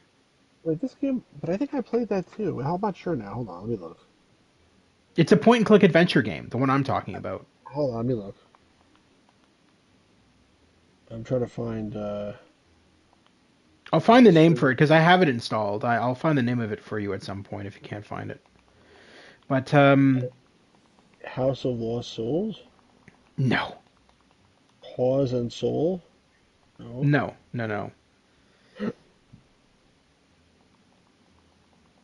The Light? That wouldn't be it. That's an older one. I think I played that, by the way. It was fully voice acted, really good voice acting. And the robot, it doesn't want to be like every other robot. So all the robots... I'm pretty sure it's Seventh Sector. It's not. Yeah. It's not, because that game you do not start out as a spark, dude. You started as a robot. I have it. You're in a robot most of the game, though. Because you don't become the robot right away in the beginning. In the beginning, you're like stuck at a TV or something. No, that's not the same game. Alright, so find out what the game is then. Hold on.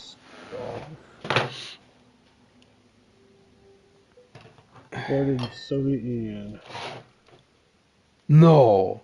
As if the fucking name didn't give it away. Jesus. He's even born in the United States, man. Come on.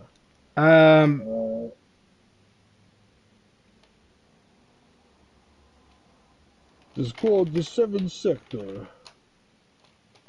What you talking about? Anyway. How do you spell his last name? Noskov.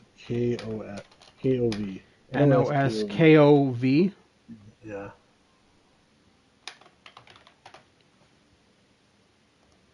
Hold on.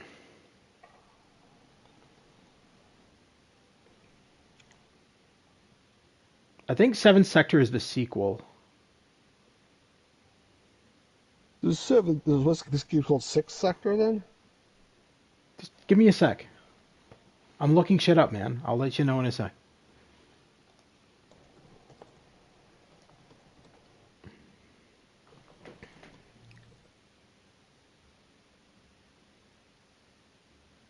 I tell you. It's called The Uncertain. The Uncertain? Yeah, The Uncertain, The Last Quiet Day. Came out in 2016. Came out the exact same year as 35mm. Are you sure it's by the same guy? Yep. I just looked it up. Sergey Noskov. According to Moby Games, it's not the same guy. It says I'm literally looking up his bio, bro. Sergei Noskov. All the stuff. He was involved with that game. His company was involved with that No, game. he just has special thanks. That's the only All credit he right. has. Is Well, special anyway, thanks. that's the game I'm talking about, and it's really good. Well, it says episode 1. Does that mean there was no episode 2? Or there was okay, there was a sequel. Insert in light at the end. That game is that anyway, whatever. That game is amazing. It's a point and click adventure game. You play as a robot. The whole point of the game is that humanity has been destroyed by these other robots, and you want to find out. You don't want to follow the same path as the other killing machine robots that are going around exterminating humanity. You want to find out exactly why they are wanting to exterminate humanity. So you go on this long trek throughout the world, learning about humans and what happened to cause this revolt where the robots want to suddenly kill them all. It's a really cool game. I think you would enjoy it. It's got a lot of puzzles in it, point and click. But the whole reason why I say that it was because if you look it up on PlayStation, it's listed by the same developer who made 35mm. And as a matter of fact, they also have there's one point in the game where you find a computer and sitting right next to the computer is a game box, and when you go pick it up and look at it, it says 35mm. Oh, interesting. That's why I'm saying that he is more involved than just a special thanks. Because if you look it up on PlayStation, the same company that made that game made 35mm. It's listed. It's the exact same company. So I don't know why they're saying. Games. Maybe it's wrong though. I don't know. I think it's wrong. I do think that he was heavily involved in the game's creation. Otherwise, his company wouldn't have been listed. Well, regardless of all that, I'm so supportive of physical media that I'm willing to buy a shitty game that I've already played and streamed that I already own on physical media. Because that's the definition of insanity. Because if this guy is starting a new company and maybe he'll do some other release afterwards, I want to support it. Maybe you should instead. Physical media. Maybe you should instead. Maybe instead you should say to him, I'll support this if you, I don't know, make the game better. Yeah, that's true, but I don't think he's able to do that. I mean, it's probably an impossible task. I don't always support. I mean, like there was a company called IndieBox. Does that ring a bell? They used to sell like PC physical games. This was probably like almost 10 years ago at this point now. And I bought the games that I wanted to play, and I didn't buy the games that I didn't want to play. Like I didn't feel like obligated to buy all of them. In this particular case, though, like I said, PS4. Would you buy a physical release of One Heart or Mao? Of One Heart. Oh God. What is One Heart? Hold on. What is One Heart? One Heart is that game where it starts off and it says like, 2 sisters were at home. Their parents left them at home alone. But don't they know they shouldn't open the door for strangers? It's like the worst voice acting ever. It's like an adventure game. It's supposed to be horror theme. And did you stream it? I did stream it like twice because the first time I gave up and I was like, fuck this game. And then like 5 years later, I think I streamed it again and I actually beat it. One of the worst video game endings ever. Yeah, I don't even remember the ending. I just remember it was really bad. Honestly, I don't remember. What happens at the end? Do you remember? He remembers everything. I don't remember anything about that ending. I remember playing the game, but I think you die or something. This is why I'm still convinced that Pirate Gamer Boy is not even human. He's just a computer. He's just a highly advanced AI that exists. I would. Did you have fun? Oh, that's right. At the end, it's like, did you have fun? I was like, no. We didn't. We would have if your game didn't suck. That's funny. To answer your question, I probably would buy it because I'm psychotic. Now we're talking about insanity. See, now he finally admits it, folks. All along we were wondering if he was psychotic. He's finally admitted to us that he is in fact psychotic. I just like physical media so much that like if it's an adventure game, I would buy it, even if it's bad. But I would not like enjoy it necessarily. I don't know. It depends on what you want. I wouldn't pay like a fortune of money for it. Is that your wife giving you an update on the woman that tried to run away? No, that was not good. He got a call from his wife that apparently some woman was trying to run away from a hospital. What was it? No, my wife went to a nursing home to visit somebody that she knows that's there, Yeah. and some woman all of a sudden like lost her mind and just like she's like, "I've had enough, I'm out of here!" And she like was in a wheelchair trying to wheel out the front door really fast, like they were chasing her and stuff, and then they It's like apparently something out caught of her. something out of comedy. Well, it reminds me of Airplane 2, where like they're like 10 strikers in the mental hospital, and this guy's like, "I can't take it anymore. I'm tired of paying $200 a day for bad food, terrible medical care. Like I just can't take it anymore." And like the other guy's like, "What's with that guy?" And the doctor says, "The man's obviously crazy." Like it sounded like pretty legit to me. You know? That was a joke. But That's funny. yeah, I want iHeart but not Caesar 2. One Heart but not Caesar 2. Yes, because One Heart I extremed and like it has a sentimental place in my One Heart. But Caesar 2 to me is just like trash basically. It's not Can I ask you a question actually? Um, Mhm. I want to know if this is worth me getting. Because you streamed it on your channel in the past, so it was. I think it was 1111 read only memories or something like that. I think it was what it was called. It's this game that's has a Hollywood voice cast, and it was all done in like watercolors, and you were like in the war or something like that. Do you remember that Oh, game? that game was pretty good. It was 1111. That's it. What was it? 1111. I forgot the subtitle. Was it read? That was what wasn't read only memory. That was different. It was with what's his name from Devon the Sawa or whatever. Frodo was in it. That guy's name. Oh, okay, yeah. What's that guy's name? I don't remember off the top of my head, but I know who you're talking Okay, about. boy, who am I talking about? I forget the guy's name. Wasn't he also not Tobey Maguire? No. Where the guy who played Frodo? He was one of the main voice actors in that game. It wasn't a great game, but I think it was a pretty good game. I actually don't know lol. You don't know. I got to look. Elijah Wood. Elijah Wood. Thank you. Always asleep. How's it going, man? Hey, oh, he's asleep. How you doing, buddy? You're tuning in just a little bit late, but we're very happy to have you here regardless. Yeah, Elijah Um, Wood played one of the. It's not the best game ever. There is one part where I remember like I thought it was a little bit iffy, but it was a pretty good game. I okay. don't have any complaints or anything. So did you not find, just out of curiosity, did you not find that the watercolor effect was kind of like grating on your eyes or something, or no? No, I enjoyed it. I thought it was a cool art style. Okay. No, I'm just curious because, like, from the screenshots that I see on the store, I always see the game on sale, and I'm always pondering whether I should buy it or not. And I just look at the screenshots, and the art style just looks so blurry and out of focus that I'm like, will I even like this? Check um, my stream on and see if you like it I this I or was that. I watched your stream on it. And because there you can see it moving.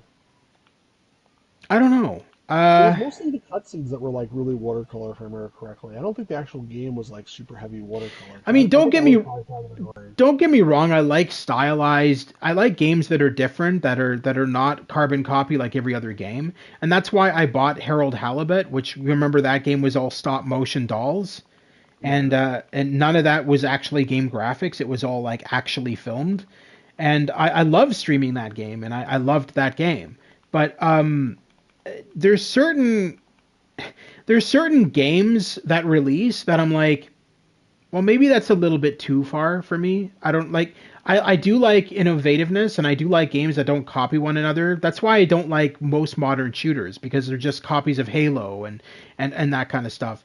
Because I mean, once one company releases something that sells well, other companies go, Well, I went "Whoa, on that Martin Things sold for one heart and saw Stu took the screenshots.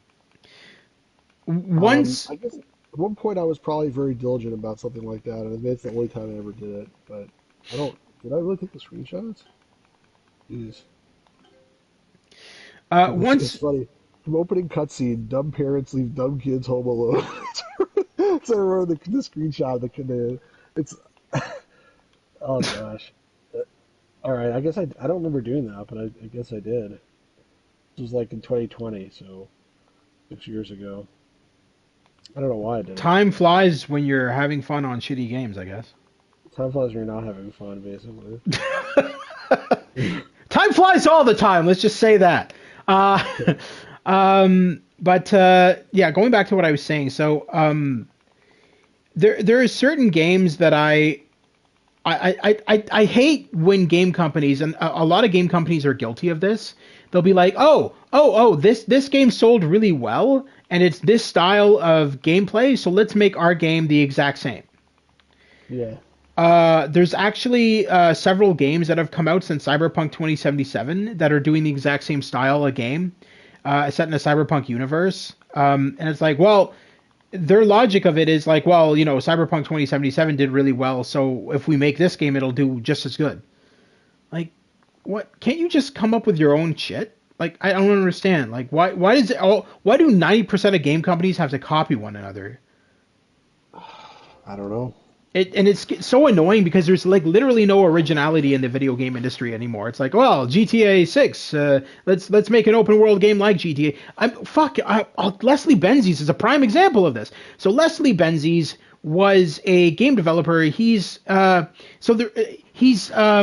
as being one of the three creators of the original Grand Theft Auto game. So it was, the two brothers, what are they? They're fucking Dan and Sam Houser, who founded Rockstar. But back then it was DRA or DRM or whatever the fuck their name was. DRA Designs, whatever I can't remember. DMA Designs, yeah. And then they changed their name to Rockstar Games. But anyway, so they were the original founders of Rockstar. So Leslie Benzies was with Rockstar Games up until I want to say Red Dead 2, if not earlier, maybe a little bit earlier, but I know he was heavily involved in the creation of Vice City and San Andreas. His name is listed in the opening credits. But then he decides, well, fuck it, I've had enough with Rockstar because, that was around the time when fucking Take-Two Interactive took over and started causing a bunch of bullshit for the company. And so Leslie Benzies was like, well, I've had enough. So then he formed his own company, Build a Rocket Boy, and then he released Mind's Eye. And then Mind's Eye, he's like promoting it into the ground. He's saying, this game is going to be the game to kill Grand Theft Auto 6. And he's like, his marketing for the game was just so ludicrous. It's like, oh, we're copying GTA 6, but we're going to be better than GTA 6. We're set in the future, Las Vegas. Now, don't get me wrong. I love the game. The game is a work of art, but it is not better than a Grand Theft Auto game. You're insane. You're delusional if you think that. It's not. It's not even the same style of gameplay. It's totally different. And oh wow, it's in an open world. Well, it must be a GTA clone. That's not how that works.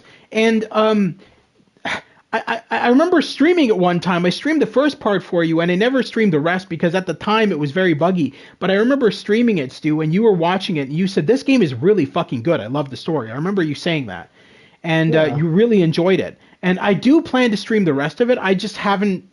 I'm focusing on other stuff, but I do plan to just delete that stream from the past and just start all over, start fresh, and do a proper full stream of that game because it is fully fixed now.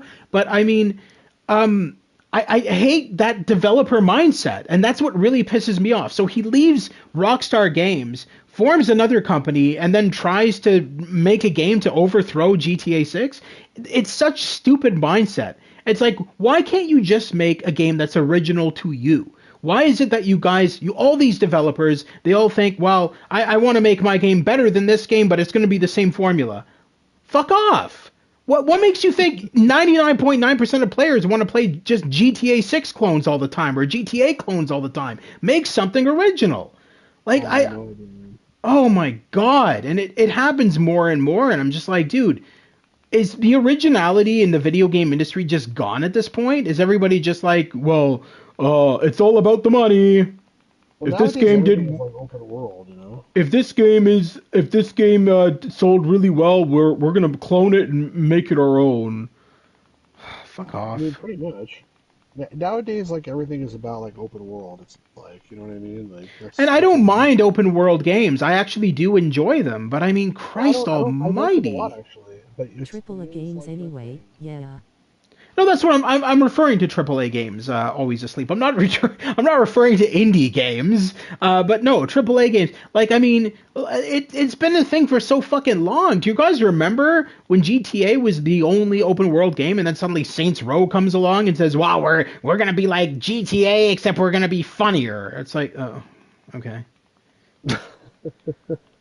We saw how that went. We saw how that went with the latest Saints Row. Complete garbage game, and now the company doesn't even exist. I believe they were shut down.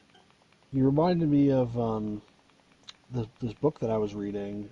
I bought this book recently because I was playing those Monty Mole games, and then I saw that. How many bloody Monty Mole games are there, Stu? Like, Christ, I swear you've been... The budgets are so bloated that there feels like little room to take a risk, so keep playing the same shit. Yeah. So I bought this book by Gremlin Games, which is... Oops, I muted my mic by accident. I bought this game... I was wondering what happened. By Bitmap Books, about Gremlin Software, which is the company that made the Monty Mole games. And I didn't realize... It's actually a pretty good book. It was made like a few years ago, and it's about like a lot of other British companies as well. I'll just stick with paddle pinball myself. I bought it. I just added a game to Moby Games this morning called Phonics Pinball. By the way, that's a separate conversation. Yeah, don't even ask. But anyway, no, I'm gonna ask after you're done with this. so Gremlin Games, they made the Monty Mole games, and other stuff, and then later on, like they made a bunch of games that were published by Interplay, in the U.S. One of them was Normality. You ever play that one? Yes, the Normality games, of course. Yeah. Well, I want to know about this. That was by Gremlin Games. And then at one point, Gremlin actually bought DMA, apparently. They bought DMA Design, but they only owned it for like 9 months, and then like their parent company spun it off and sold it to, I guess, Take-Two or whoever it is, Rockstar. I think it was Take-Two at the time. So they were actually... They also made Slipstream 5000. Yeah, they made a bunch of racing games, and it's a pretty good book. I would recommend it. It's called A Gremlin in the Works or something like that. But yeah, DMA was a piece of that. Ocean Software is a big part of the book, because I think Ocean, I believe, owned Gremlin at one point. It's confusing. What's funny? That just reminded me of when I was younger. I think I was like, I think I've told this before, but I applied for Rockstar Toronto, so they have a division in Toronto, Rockstar Games, and I applied as a beta tester, and I get a letter back from them, and I'm like all excited. I'm like, oh man, did I get the job? So we open up.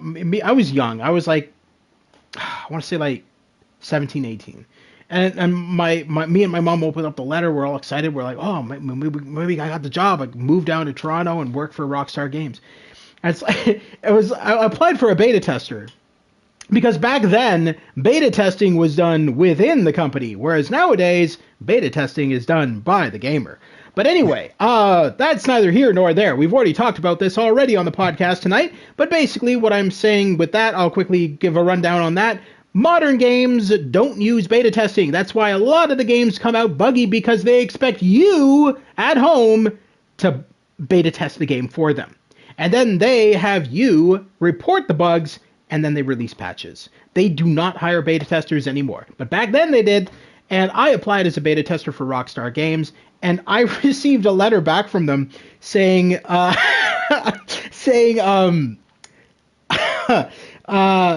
sorry, we require you to have a background in engineering to be able to be a beta tester with our company. But here's a Rockstar Game sticker for you. Like, I'm not even... engineering? Yeah, but they actually... Yeah, and then they actually... I'm not even joking that they actually said that other part, too. They said, but here's a Rockstar Game sticker for you. And they gave... They sent me a Rockstar Game sticker along with the letter, and I'm like, gee, that's what I applied for, a Rockstar Game sticker! That's not like a sticker, right? I mean, well, but it was so weird. I was like, come on, bro. I'm trying to get a job at your company. I don't give a fuck about the Rockstar Game sticker. Granted, I did end up putting it on my car, but I put it on the back of my car. Yeah, that's pretty funny. I never applied to be a beta That tester. sounded so fun. Yeah, that's pretty No, funty. I think I told you this though in the past. I think I even told this on the podcast in the past. Like when I was a kid, I sent an email to Sierra, basically asking them for like signed like autographed photos of like Ken and Roberta Williams and like a bunch of other people like Al Lowe and Mark Crow and Scott Murphy and Jim Walls, I think. And they actually sent me back. They weren't like actual autographed photos. They looked like old baseball cards. Okay.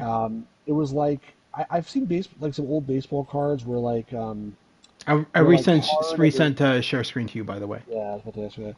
They're like hard and they're not like they're not like bendy. They don't bend so easily and they're a little bit stiffer and they're like bigger. So sorry, baseball And cards. What are they of? Sorry. they sent me like I got like for example like it wasn't Do like you a still photo have like them? no I don't know what happened to Oh, them. I shit. wish I had had them. It was like it was like a press photo or something, but it was not like a glossy. It was like a hard piece of cardboard with like a picture of Ken Williams printed on it, and then like Ken Williams' signature. But it wasn't like he didn't actually sign it. It was printed on the photo. But they had these things like ready to go apparently because they sent me one for all the people that I asked for, and nobody else ever heard of this ever. So like, Wait, can I ask you a question quickly? When you had yeah, Al Lowe on your channel in the past, did you not bring that up with him and I ask him think about it? I think I may have asked him about it at one point, but like he didn't know anything about it. I don't think. Like I didn't get it Yeah. from Al Lowe. I got it from from No, but I'm just saying, bring it up to somebody who worked for the company, and maybe they would have known. That's what I'm asking. yeah. I mean, I don't know. I didn't think about it, but All right, the next time you bring on Al Lowe, and I'm acting as moderator for for it, I will we will make sure to bring it up because I'm curious as to what he says. yeah, I guess. Hmm. Because it Anyway, sounds to me like they sent you something that probably shouldn't have been sent to you. It almost sounds like it's like a press package or something like that, something else, because it just maybe doesn't it make was. any Yeah, sense. it seemed like it was a press package, and they just Yeah, decided to send it to me. accidentally. Yeah, it was Maybe not probably accidentally. laying. Maybe because I asked for it, they decided to send it to me. Um, I don't know, but it was weird. So yeah, I'm sure they didn't make it for me. I'm sure they didn't go like, okay, let's go to the No, printer and run up a batch of this stuff for this guy Stu who like sent us a letter. no. But yeah, it was super cool, and I saved it, and I just don't know what happened to it. Like I think it just got when we moved or something, it got thrown out. Like I don't really know. I didn't intentionally ever throw Yeah. it out. You know Good what I job in mean? saving it, Stu. I tried. Maybe like one of these years it like turn up. So who knows? Like Yeah. I don't know where it is. Maybe it's at your parents' house. I don't know. My parents sold that house a long time ago, so it's not there anymore. Anyway, I don't know. The new people who may have moved in, like, who's this Ken Williams guy? Is he a baseball player? Yeah, probably. They uh, put it on eBay. you Ah, my friend name drop. My friend David Do you have Home, any of the Sierra who Christmas discs too? oh there you go. There's a question for you. yeah, I streamed some of that, didn't Yes, you did. You streamed it at Christmas time last year. I? I also got this recently.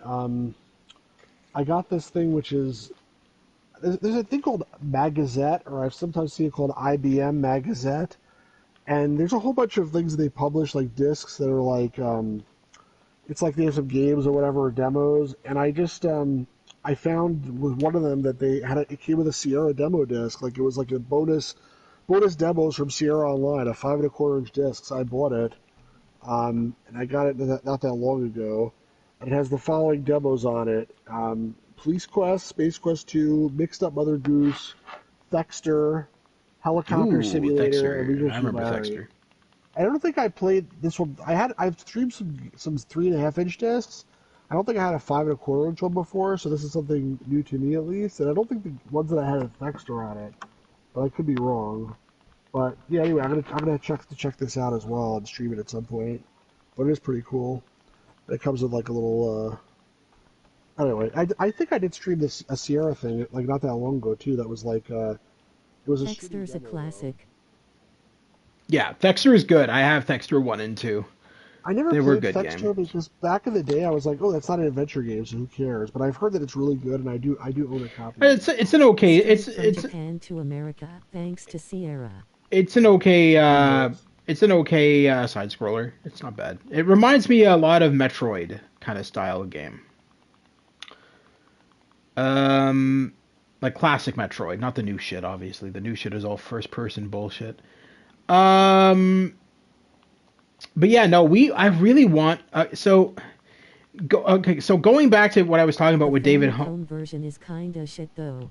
Going back to what I was talking about David Holmes. So I have him on Facebook, obviously, and he's still waiting, by the way, to come on to Stu's Game Reviews to talk about Phantasmagoria and being an actor on it. But it looks like that's not happening anytime soon because Stu's too scared to play Phantasmagoria. No, because I'm too busy doing podcasts. That's not what you said earlier.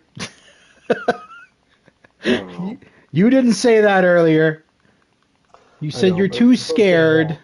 I was just kidding when I said that. I wasn't. Uh-huh.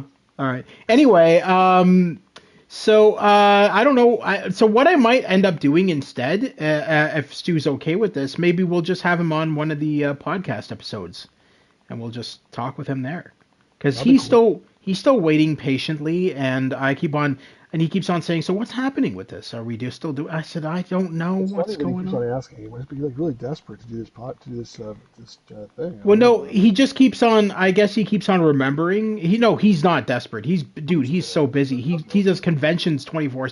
Now, if you go on his Facebook, you'll see he posts all these photos of him meeting fans at the conventions and everything. He's touring all over America, doing different conventions. But then on his days off, he's probably thinking to himself, Jesus Christ, what's going on with this now? Is this still happening? What's like? I don't know. And I keep on having to tell him, well, I don't know. I keep on asking his lordship, but he's always busy with work or streaming some stupid dumbass Atari game. He's the Don. The Don, yeah. Don Atario.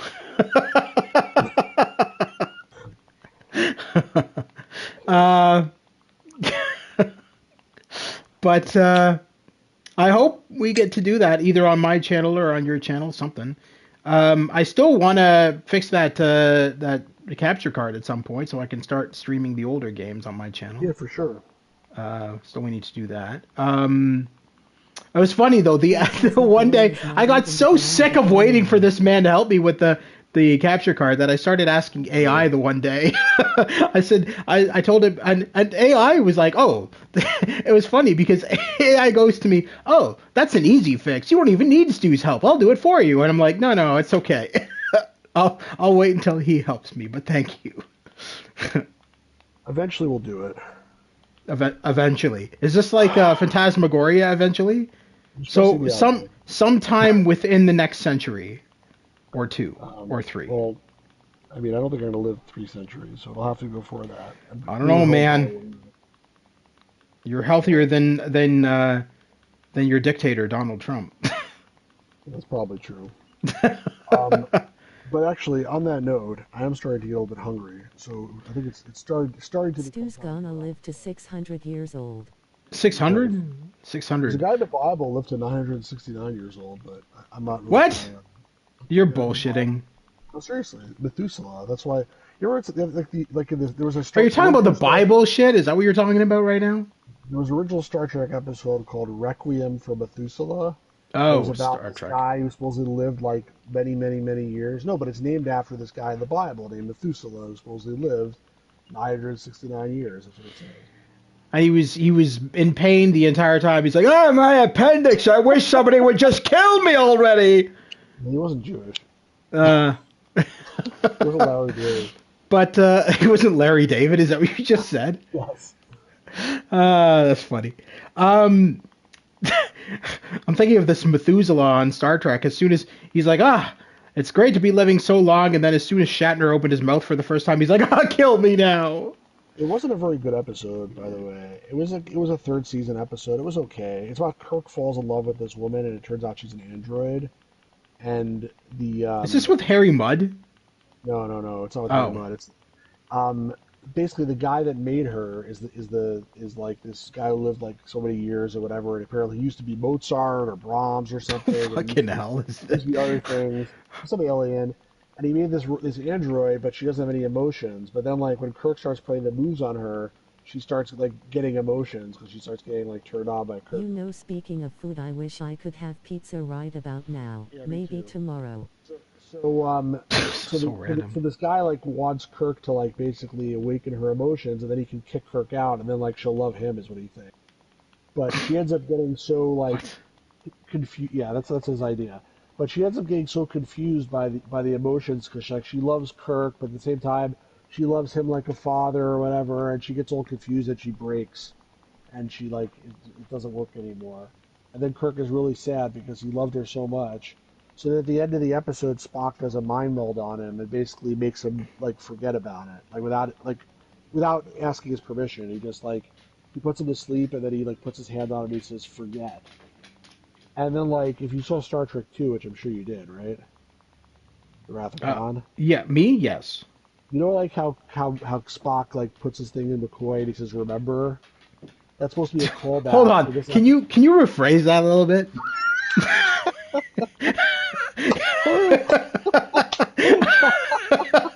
you've That's you've not what I meant. you've you've inadvertently turned Star Trek into a porno, sir. That's not what I meant. He puts his Katra into McCoy. You're not making it easier. His what? His cockra? What? He What? puts, he puts his soul or something into Okay. McCoy. And he says remember to him. That's why he does it. Uh It's huh. supposed to be a callback to this other episode where he says forget to Kirk. Even though nobody got it except for like one person probably. Nobody saw that episode anyway. But anyway. Uh, No, but okay. seriously, I am getting a little bit hungry, so I think it's time to like wrap up this thing. I know you're gonna say, okay, I gotta finish painting this entire painting before we can stop. Yeah, but I can But just it speed is through it possible to probably. stop here. It is possible to stop here. See I if I will can say. speed through it. How about you? 725 subscribers. That's nice. Congratulations. Keep It on. keeps on going up and down though, so I don't even What are know. you going to eat? What am I gonna eat? I'm gonna eat someone's Katra. No, I'm just kidding. I don't know. I need to go upstairs and see what there is. Probably leftovers of some kind. But my wife might have gotten takeout though, or made something. I don't really know until I go upstairs and find out. Um. So anyway, I forgot to talk about what I was talking about with David Home though. We ended up running off with saying, oh well, talking about. So he is selling all of his Sierra shit from his time at Sierra. So Oh like, dude, really? he put up his costume that he wore in Phantasmagoria for sale. A developer's version of Phantasmagoria 1. He's like selling off all of his Sierra shit. And I'm like, dude, that's so Where's he fucking selling it on cool. eBay? I don't know. I think you can just maybe even through Facebook. I'm not sure how he's doing it, but he's selling off a lot of shit. And I think it's not because he doesn't want it anymore. I think he's just doing it for the fans because he knows that like the fan base for Phantasmagoria is fucking massive. Like I mean, it's got a cult following. I mean, Phantasmagoria is synonymous with like one of the very first FMV games. I don't want to say it's the first because I feel like it's either Night Trap or what else would have been before Phantasmagoria? First Fuck. FOD game? Seventh Seventh guest. Guest. Seventh Yeah. guest. Yeah.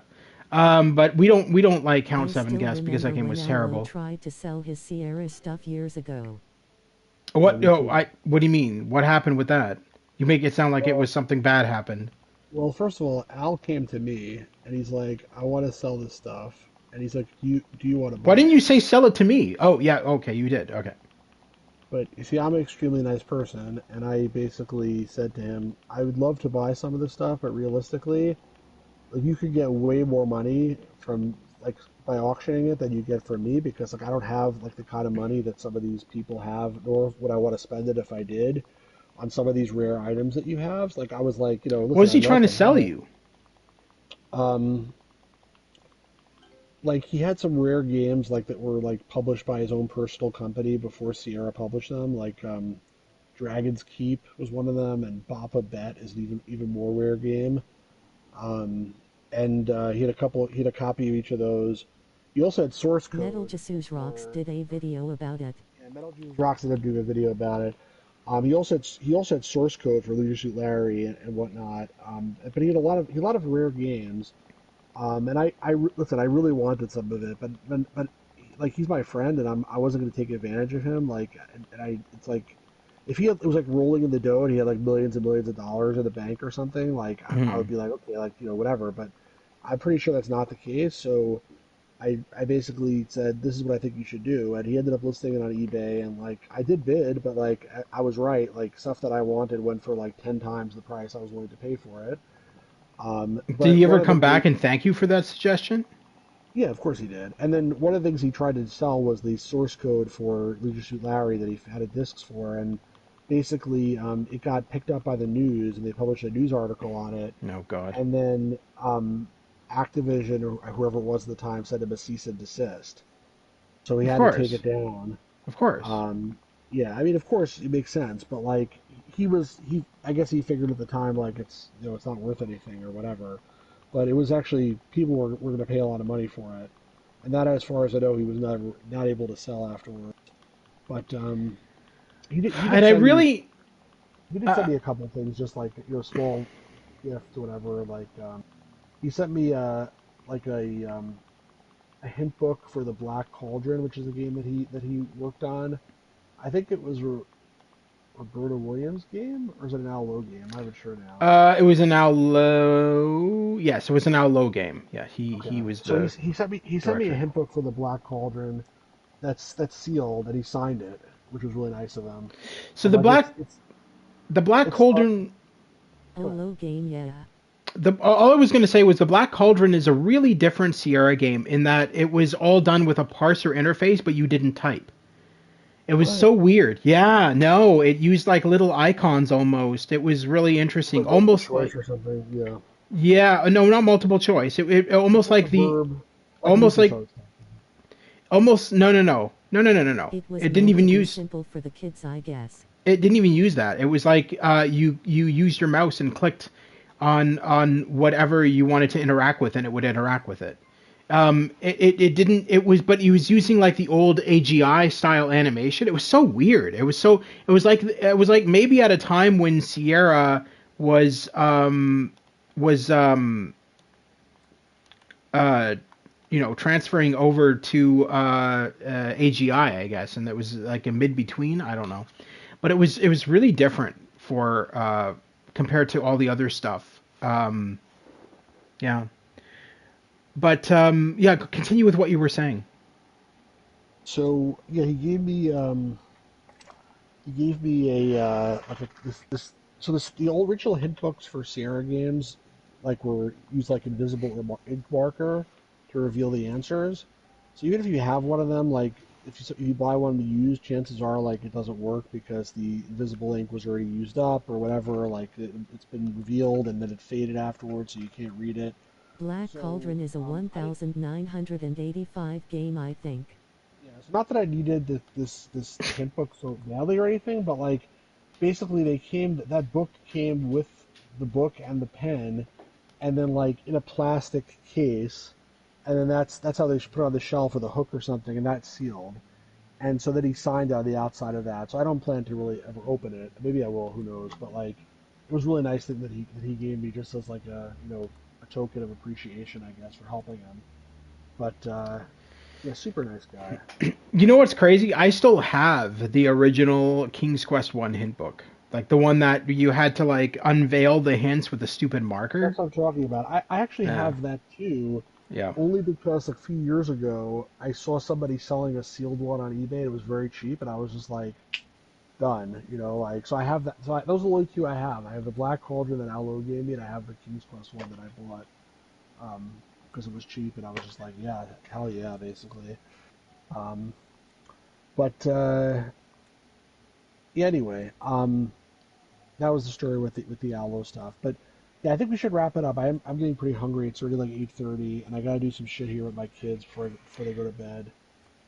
So I think it's time to What probably is see, that? see What some is? kids. Sorry, I'm looking through the previews of the stuff we painted.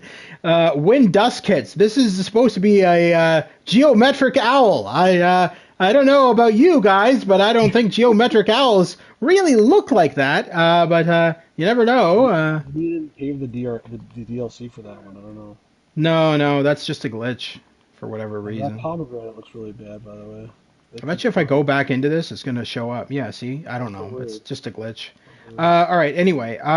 Yeah, that'll do it for tonight. Thank you so much to all of our guests this evening, all of our guests in the live chat, of course. Always Asleep, Pirate Gamer Boy, Big Louie, and London Bubbles was in here for a little bit.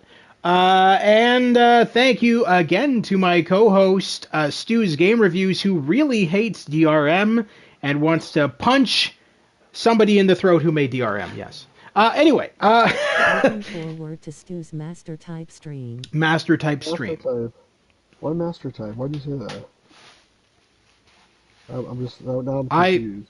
I don't know about you guys, but I'm looking forward to his next stream of Phantasmagoria sometime within the next 25 years. I'm a little confused now. But anyway, Looking through your Moby games. got it. Understood. All right. I've been trying to add to my Cover scans. Mystic collection on there. I'm like way behind, but But so yeah, once Stu and I get the capture card working, I will be streaming some older PS2 and PS3 games on my channel. I would love to stream the older James Bond games before the new Bond game releases. I think that would be a lot of fun, but it all depends. Yeah, that's going to do it for tonight's Paintcast. Thank you so much to all of you for tuning in. And again, if you missed it, know that here's a short rundown on what we did in tonight's Paintcast. DRM sucks. Anybody who uses DRM in their video games is a piece of shit. There you go. Sum down. But yeah, that's going to do it. That's going to do it for tonight's podcast, guys. We will be back hopefully very soon with another podcast. I don't really like to push them away for an entire month, but Stu was busy with work and wasn't able to do it, and I don't feel right doing a podcast without him because he is the co-host. But anyway, that'll be it for tonight. Thank you once again. Stu is dying of hunger. He'll probably be dead before we end this stream, dying of hunger. But yeah, that'll do it for tonight. He is planning on streaming on his channel tonight at the Stu's Game Reviews, so you can check him out over there at STU Stu's Game Reviews. He'll probably be streaming about 9:30 p.m. Eastern Standard Time. So make your way over there around 9:30 p.m. Eastern Standard Time, where he is going to be streaming some game of some kind over there. I'm going to go now and check out and make sure that War Games works. And if it does, I will let him know. And maybe he'll stream that on his channel tonight. Or maybe him and I will stream something on his channel tonight. We'll figure that out. But until then, guys, have a fantastic night. We'll see you soon at the Gamers Grotto and at the podcast. The Paintcast. Sorry, there we go. And I will be back tomorrow on the Gamers Grotto to stream part 4, I believe it is, of Lego City Undercover. Be there for that. And be there this Tuesday when we go into the brand new Lego Batman game. And the following Tuesday when we go into the brand new James Bond game. And when we do the brand new James Bond game, I'm probably going to have Stu on my channel for that. He'll be on mic with me, and we'll be checking out the game and giving our thoughts on it together. Take care, guys. Have a fantastic night, and we'll see you soon at the Gamers Grotto. Enjoy the rest of your weekend, and we'll see you tomorrow. And later tonight on Stu's Game Reviews. Take care. thanks everybody. Peace out.